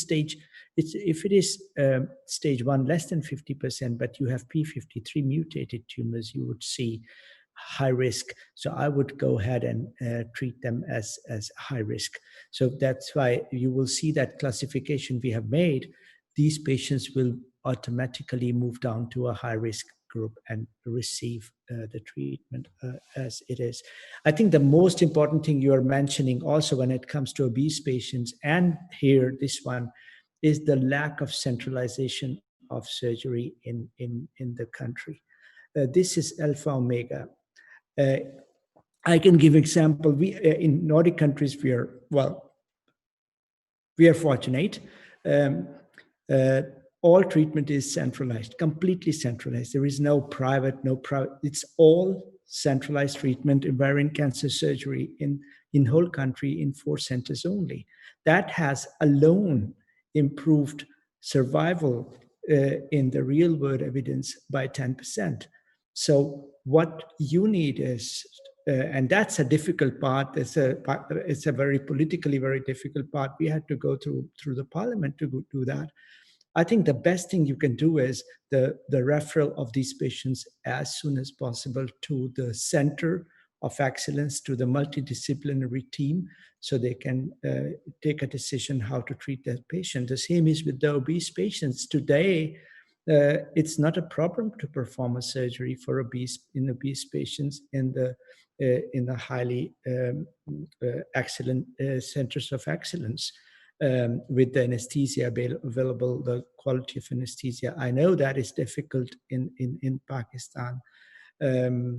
I would very much like to not to just throw surgery, which is one of the most important part, by saying that this is not possible. Maybe in this hospital, I would rather transfer that patient to a better I'm saying better in the way of multidisciplinary team available, so we can perform the surgery, because surgery is the most important thing for these patients. You cannot replace surgery with hormonal therapy that's palliative in this setting, or with radiation therapy. We have been using capsules, and I'm radiation therapy as well, therapist as well. No, this cannot replace surgery. So you have to try your best for going for surgery, also for the obese patients. Okay, we do have the robotic surgery available. That's not available in Pakistan, but there are quite good anesthesia help and multidisciplinary team available. So that would be I do not want to make a statement, you may replace surgery, because then everybody would say, well, that's a possibility. No, definitely not. Thank you very much, Dr. Mansoor. Thank you very much for your views. Thank you, Dr. Hana and Dr. Mansoor, for very relevant comments and queries being discussed on this important issue of CA endometrium. May I now put a question to my second panelist, that's Dr. Fawzia. It is related to recurrent pregnancy losses. Dr. Fawzia, how would you recommend touching to this sensitive area in our women? We don't have those kind of genomic tests available.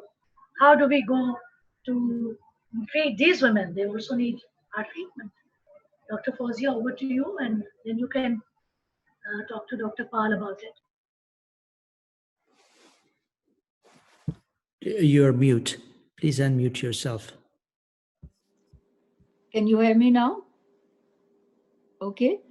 Thank you, Dr. Halima. First, I'd like to appreciate Dr. Sadia Pal and Abbott team for organizing this excellent symposium, and an excellent presentation as usual by Dr. Lubna. My comments related to the challenges that we face in Pakistan. One was already highlighted by Dr. Lubna, that we really do not have any local statistics as to know what is the actual incidence in our population. We may be aware of the risk factors, but we really do not know the incidence. But nevertheless, we all deal with such patients all the time. And one of the challenges that I feel I come across, that majority of these women who have a history of, let's say, 3, 4, 5 miscarriages come to us when they're already pregnant. So that becomes a very difficult situation when you cannot establish a diagnosis and how to treat and manage these patients. The other aspect, considering our population's affordability, is the cost of the investigation. And I have a breakdown of what it costs to, let's say, just get a antibody profile done. That goes up to like 30,000 rupees. And then if you go for karyotyping, that's 10 to 15,000. Majority of us are unable to get these investigations done. And then I think a lot of mismanagement at the periphery level when these patients are dealt by the local gynecologists. They've already spent a lot of money on doing investigations which are non-evidence based. For example, majority of them would come with a torch profile. And now we all know that for recurrent pregnancy losses, there's no role for doing a torch profile. So I think educate more than the patients, our community of the local OBGYN community, especially at the periphery level, requires awareness as to what is the evidence-based approach to investigate and manage these patients. So these are a few challenges that we faced. And another comment that I'd like to make is that Dr. Lubna was quoting the ESHRE and ACOG guidelines.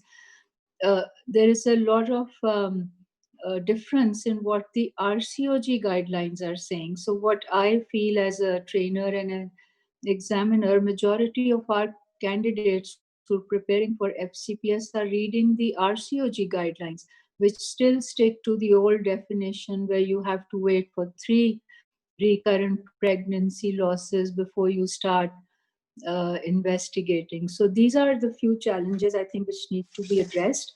And I just have a couple of questions for Dr. Lubna. That if we do encounter, and we do encounter such patients who come to us who are already pregnant, how to manage these patients. Which patients would be candidates where we would go for the thrombophilia screening? And is there any role in these patients for the platelet-rich plasma therapy, which was at one point mentioned for dealing with patients who undergo recurrent implantation failures in IVF treatment? Would there be any role for using the same therapy for patients who are encountering recurrent pregnancy losses? And we have a question, I think, from our audience regarding treatment of endometritis, which I would like Dr. Lubna to comment on. Thank you. Thank you so much, Fawzia. First of all, thank you so much to SOGP, to all the organizers for this opportunity. And thank you for allowing me to be a part of this August panel. It really, what a wonderful session. So thank you to my co-speakers. Fawzia, before I go, and thanks so much for the questions. Fawzia, before I go and answer your questions, I just want to make a few comments. Thank you for sharing the challenges. I have to sort of underscore my perspective. We cannot approach this by looking at what we cannot do. We have to approach it by looking at where are the possibilities, what we can do, right? I do believe history, patient's history, her obstetric history, her personal history, her family history tells us a lot of snippets. We can, if we are able to do histological evaluation of what is lost, we can gain some understanding. We can be focusing on having central, we don't need an urgent, frozen section pathology. We can have a centralized approach to have products of conception be evaluated by somebody who's a GYN pathologist who can work. So it requires a little bit of an organization across the country, through big centers. Maybe SOGP can spearhead such an effort. So histology of products, whatever is passed out, if we can focus on evaluation, we will gain some understanding. Having a centralized place. So if you think about karyotyping of products of conception, the actual technology is not expensive. There are now kits available. People have in-house all you need is a technician. You don't need a PhD for that. You need somebody who is able to go through and follow a recipe, but so thoroughly that your data are reliable. So if only at the level of big institutions, provinces across the country, I mean, in the PIMS and Abira, you could sort of give us a sense. PIMS has got such a huge laboratory force there. So I don't think we can justify the cost of karyotyping in today's day and age. We just need a systematic approach to centralize that effort.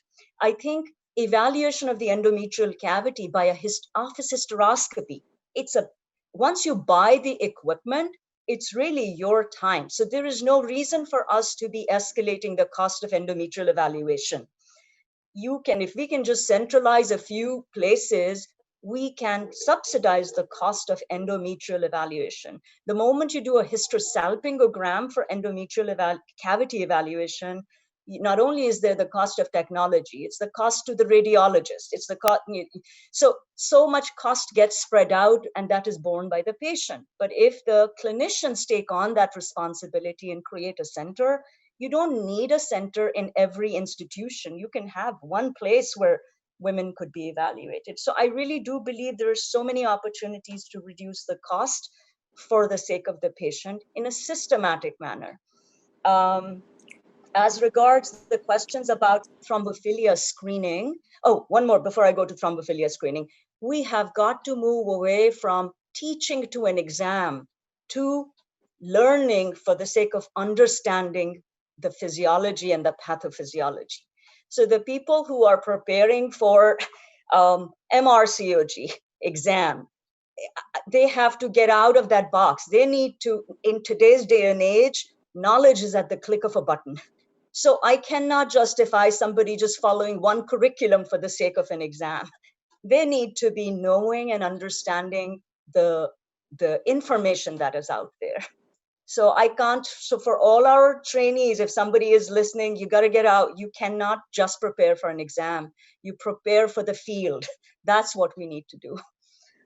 Coming back to thrombophilia evaluation, it's really late pregnancy losses. Patients with history of preeclampsia at an early gestation, that could be a hallmark of an underlying thrombophilia. Premature cardiovascular disease, clotting in the family. And late losses. So 6 week, 7 week loss, you don't have to jump at doing a thrombophilia panel. Recognizing that as a woman ages, she may have inherited thrombophilia, but may have no clinical stigmata. But then as she ages, the older age makes her phenotype change. So that too is a phenomena. But thrombophilia should not be the first line of evaluation. TSH, why can we not subsidize TSH screening? Of all the endocrine evaluations, seriously, check the urine for glucose. Is she spilling it? Is she dysglycemic? You don't need to do hemoglobin A1Cs on everybody, but putting some thought process to say, what are the endocrinopathies that could predispose to RPL? Thyroid is one thing that needs to be looked at. Goiter, iodine deficiency. I remember when we were at the couple of years ago now, when we had gone on the medical mission in the north, so much of goiter out there. Now that's probably nutritional goiter.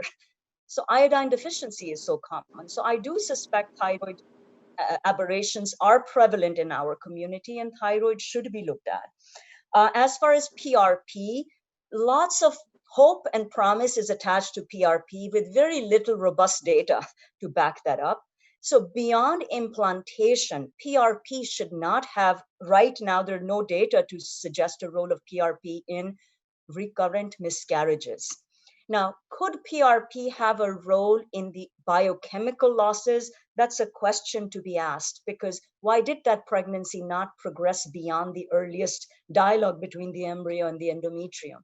Is that a problem of the embryo? Is that a problem of the endometrium? So in the ART scenario, we can tease off those things and maybe examine a relevance of PRP for a very small sort of category of earliest losses. But as far as placentation having been established, there is a whole slew of growth factors that have been brought into to play now. So I don't expect PRP, just in terms of biological plausibility, of having much relevance beyond the earliest stages of implantation. As far as treating chronic endometritis is concerned, step one is my recommendation, strong endorsement. We know so little about chronic endometritis. We are dependent on histopathologists giving it a call. Right now, histology is the diagnostic tool for chronic endometritis, and there's no consensus amongst pathologists. How many plasma cells? Should we be doing CD138 staining before we call a specimen chronic endometritis or not? if we could have centralization of chronic endometritis. So that means gynecologists having a conversation with pathologists to create a consensus that, because now the field is going towards not just plasma cells, but stromal changes should be there in the endometrium before you call it a CE. But when you call something a chronic endometritis, doxycycline is a bacteriostatic agent with a very limited spectrum of coverage. So don't use doxy as your tool, which is so commonly utilized globally as the antibiotic for treating endometritis. So based on studies where cultures were done on endometrial tissue, based on studies where microbiota were looked at, really a broader spectrum needs to be utilized that should cover the GI bugs. So enterococci should be covered, gram-positives, gram-negatives should be covered, anaerobes should be covered. So in our practice, we do a triple regimen. So we used to use doxy, but GI tolerance is not that great. So we use azithromycin, just a Z-Pak 5-day course, plus metronidazole, 500 milligrams twice a day for a minimum of 14 days, and ufloxacin, Cipro can be used as well for 14 days. Once we have completed the regimen in a subsequent, so one menstrual cycle later, repeat the biopsy to make sure you have cured the problem.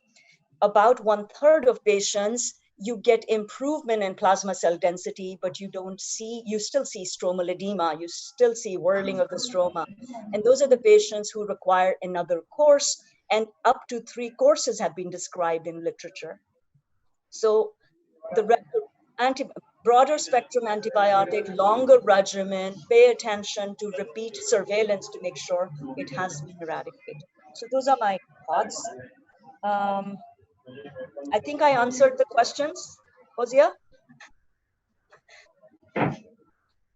Thank you, Dr. Fozia and Dr. Lubna. Fozia, mute. Fozia, you have to unmute yourself. Yeah, okay. The host. We need to unmute Dr. Fozia so that she can give her final comments. Can you hear me now? Yes, madam. Hello?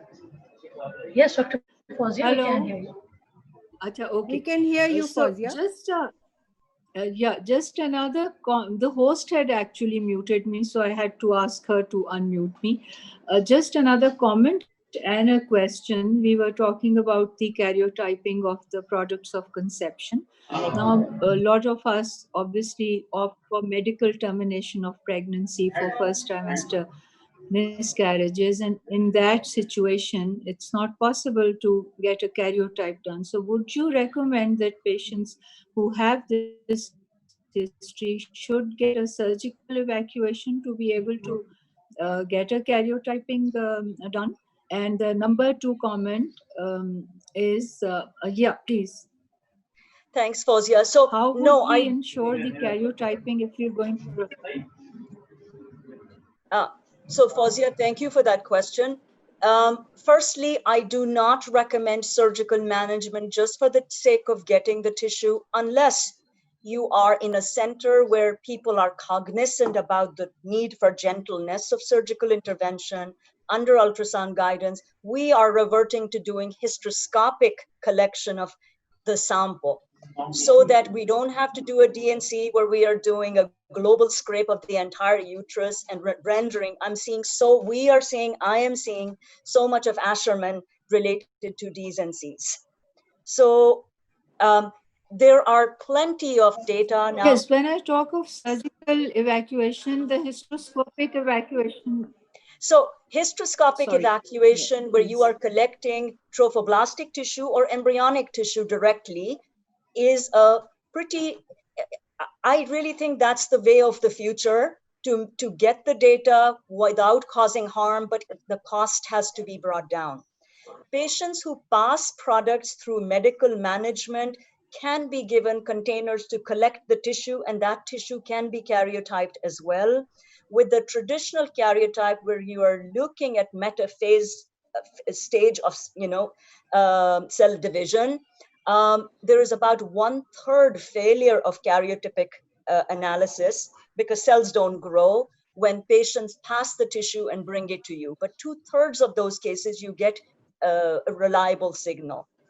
But if you have tissue that they bring where histologically, I have been unable to get a karyotype based on traditional testing, but histologically villi are visible, microarray approach, SNP approach can give us genetic information. That requires us to work with a reliable lab. These are not expensive. When the moment you go high throughput technology, these are not expensive tests. I think talking to the Tahir Shamsi's center in Karachi, where they are focusing on genetic testing for thalassemias and all that stuff, they have the technology, they have platforms available. If you could match up with institutions like that to have your tissues examined, Yes. it'll bring the cost down. Yes, yes. Thank you, Dr. Lubna, for bringing in that point. So my next question is to Dr. Abira Chaudhry. Dr. Abira, keeping your background in medical health, professional education and training, let me ask you a question relevant to Dr. Jean's talk that she has talked so wonderfully about innovations and the use of technology in providing healthcare as well as for education and training. How do you think, you being an educationist yourself and being involved in postgraduate trainings, how do you think in our national context these models of healthcare provision as well as training can work? And what do we need to do about them? Thank you. First of all, I would like to congratulate Professor Jean for such a wonderful and excellent talk. It was such a treat listening to her, and it was so enlightening. It got all of us into thinking as to how we can plan to collaborate, so that we can also, have these exciting innovations translated into our practice. Well, to start with, I would say that though the COVID pandemic disrupted the healthcare system, of both the rich and the poor nation like us, we use this opportunity to improve our services. Me working and looking after the armed forces families, we especially felt that we took this opportunity, and made a great improvement in many ways. Telemedicine was really in its, I would say, pre-infancy stage in Pakistan, and the COVID pushed us at least a decade forward, into telemedicine. And this has been the experience not only with me in the armed forces, but also anecdotes have been shared, by people who are in other healthcare systems in Pakistan. It may sound very primitive to our international speakers, but we do not have an appointment system in Pakistan, right? Anybody who wants can just walk into a hospital. Same goes for our armed forces hospital. There's no way of triaging as to who actually deserves to go to the hospital. And so first thing in the morning, thousands of people gather in the outdoor departments and, filling up all of the waiting area. And then the same crowd then goes and lines up, huge queues outside the pharmacy. So we introduced, as soon as the COVID pandemic came, we introduced an e-appointment system. Previously, we had tried to introduce an appointment system in the armed forces many times, but it always would turn out to be a disappointment because it's so difficult to change human behavior, and there's people just want to stay in their comfort zone. So now we introduced immediately an e-appointment system. Via telephone, there was virtual care. You would start with triaging on the phone, and the calls were taken by doctors or paramedics. We also made a filter clinic, outside a hospital in a primary care area, where we put this huge big tent, which was open on all sides, where women would gather with social distancing, and as many patients we would sort out there with a junior consultant, and only patients who needed to be referred would then walk into the hospital. Also, for a lot of benign gynae, telemedicine facility was available, where a junior consultant or an SR would sort you out virtually on an audio call. We still do not have the facility for FaceTime. And following teleconsultation, the patient would then come and collect the medicine from the hospital through a drive-through facility. And medicine would lie packaged, ready for pickup after working hours. That's after 4 p.m. So we introduced this facility. And for senior citizens, for patients with a disability, and all those patients who contacted us for telemedicine outside Pindi, we would deliver the medicine via mail. So we liaised, in the armed forces, we liaised with the Pakistan postal system, and they gave us, very reasonable rates. It wasn't very expensive, and within 24 hours, the medicine would be on their doorstep. Then all this was possible because we already have, so for the past 10 years, we have an HMS system in our hospital. So with the same HR, we managed all this. All we had to do was to introduce a few more computers and a few more links. And so it was quite affordable. And we kept in touch with all the other hospitals and organizations in the country through regular webinars. And so we all had a taste of, digital health technology. Professor Jean talked about artificial intelligence. We used this for our HRCTs for COVID positive patients. And it was using this artificial intelligence that we would know how much of the lung was affected, because our radiologists initially were not able to interpret these HRCTs. Another thing we found very useful was that through the telemedicine, we were able to talk to our entitled patients who were in remote villages and had no access to healthcare services in this lockdown. They didn't have to travel, and they would receive their medicine at home. Now, another thing we found very important here was that because of telemedicine, there was a lot of satisfaction in patients who had COVID-19 and who had mild symptoms or who were discharged from the hospital. So we have a 24/7 facility of a COVID cell where we would use, multiple platforms, either phone, WhatsApp, message. So they would always have a doctor, take their call and then advise them on telemedicine. Coming on to teaching and training, as Professor Jean said, so here in the pandemic, obviously immediately for preclinical teaching, everything became online. And later on, we got the students and staggered them onto various floors, the clinical students. And all the lectures and all the CBLs were done online. Virtual teaching, sounds very exciting, but obviously we in Pakistan need training for it. And regarding simulation, we are many decades behind you. For postgraduates, we took this opportunity, and for the first time, we introduced workplace-based assessment, a formative tool for postgraduates. So we launched mini CX, DOPES, OSATs very formally because we had the time, and then we had the resource while B9 and Gynae was paused, and so was cold surgery. So, we launched this, we took the opportunity. Another thing, I don't know whether it's an innovation or it's going back, is that it was a dream to have a junior labor ward resident cover for the entire 24 hours to improve our services. So for the first time, we launched this, and this resulted in a 40% decrease in our cesarean section rate, a dramatic increase in our VBAC rate, and some increase in instrumental delivery rate.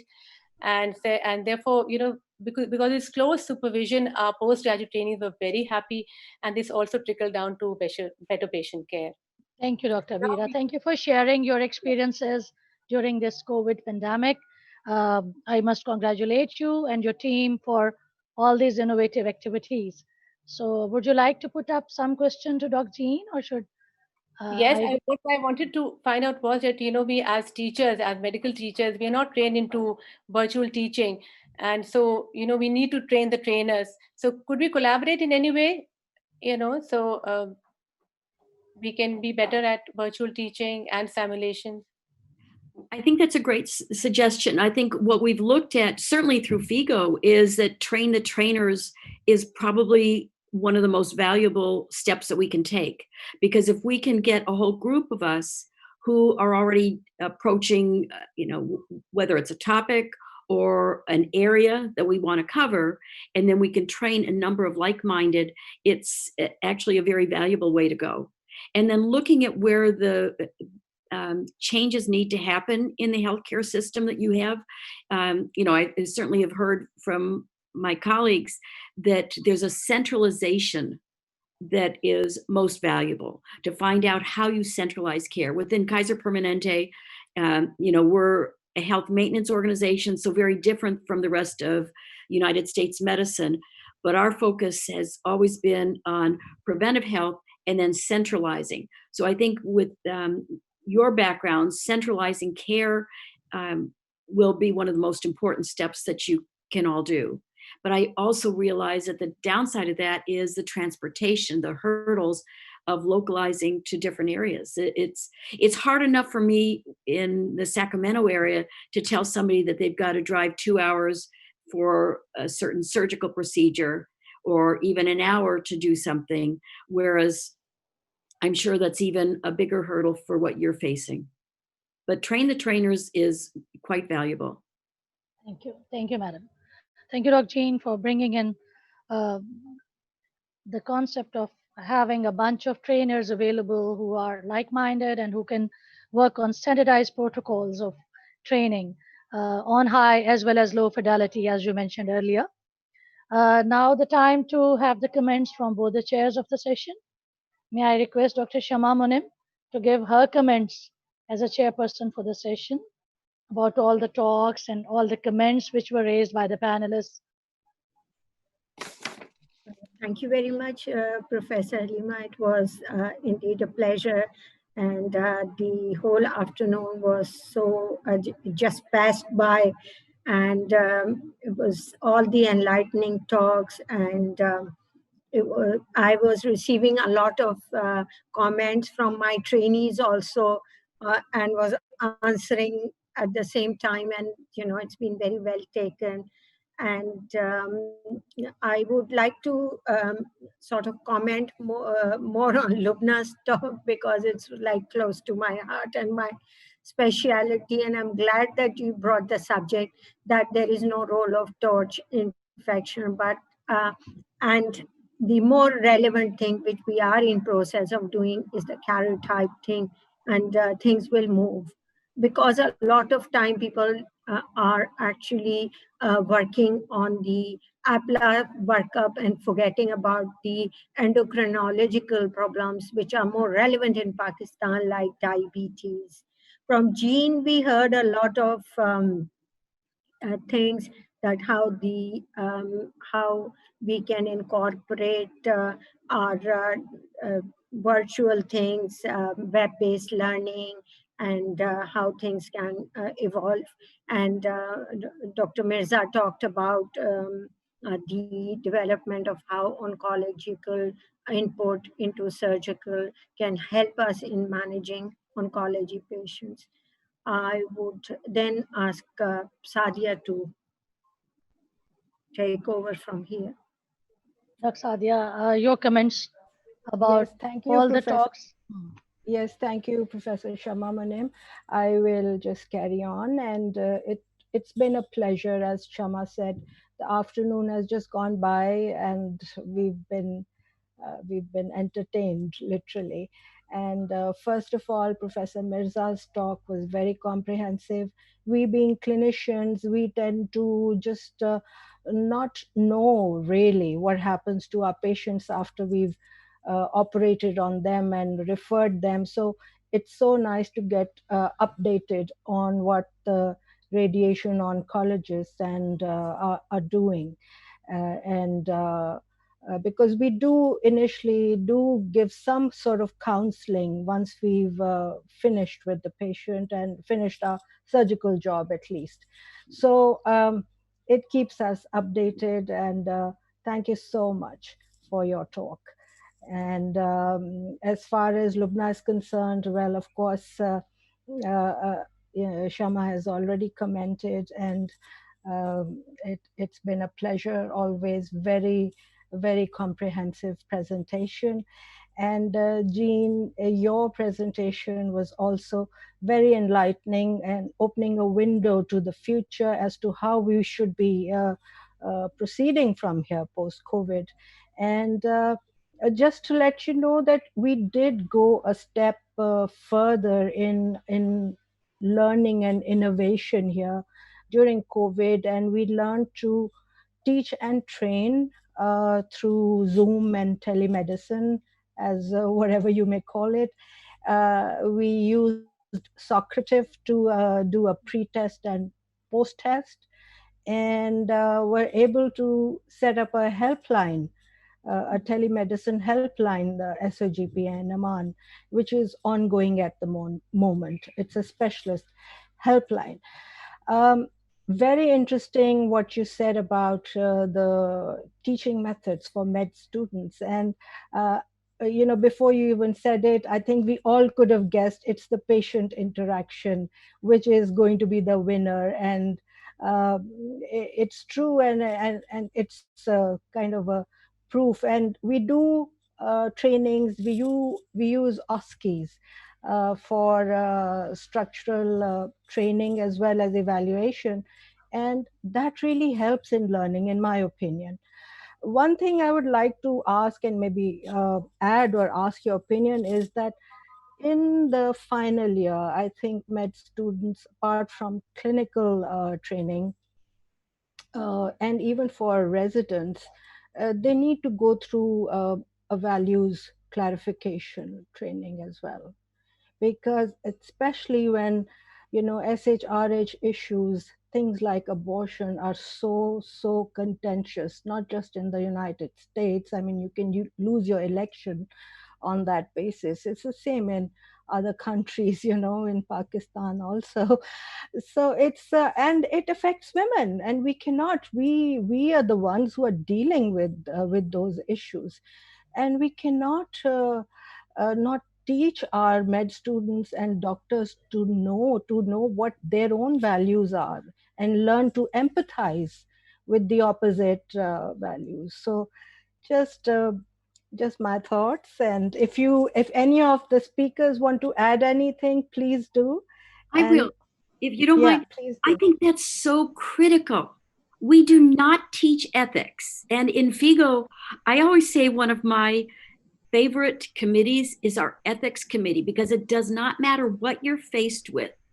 If you frame it in the ethical treatment of patients, we know what our guidance is. So you are absolutely right on there. I applaud you for those comments.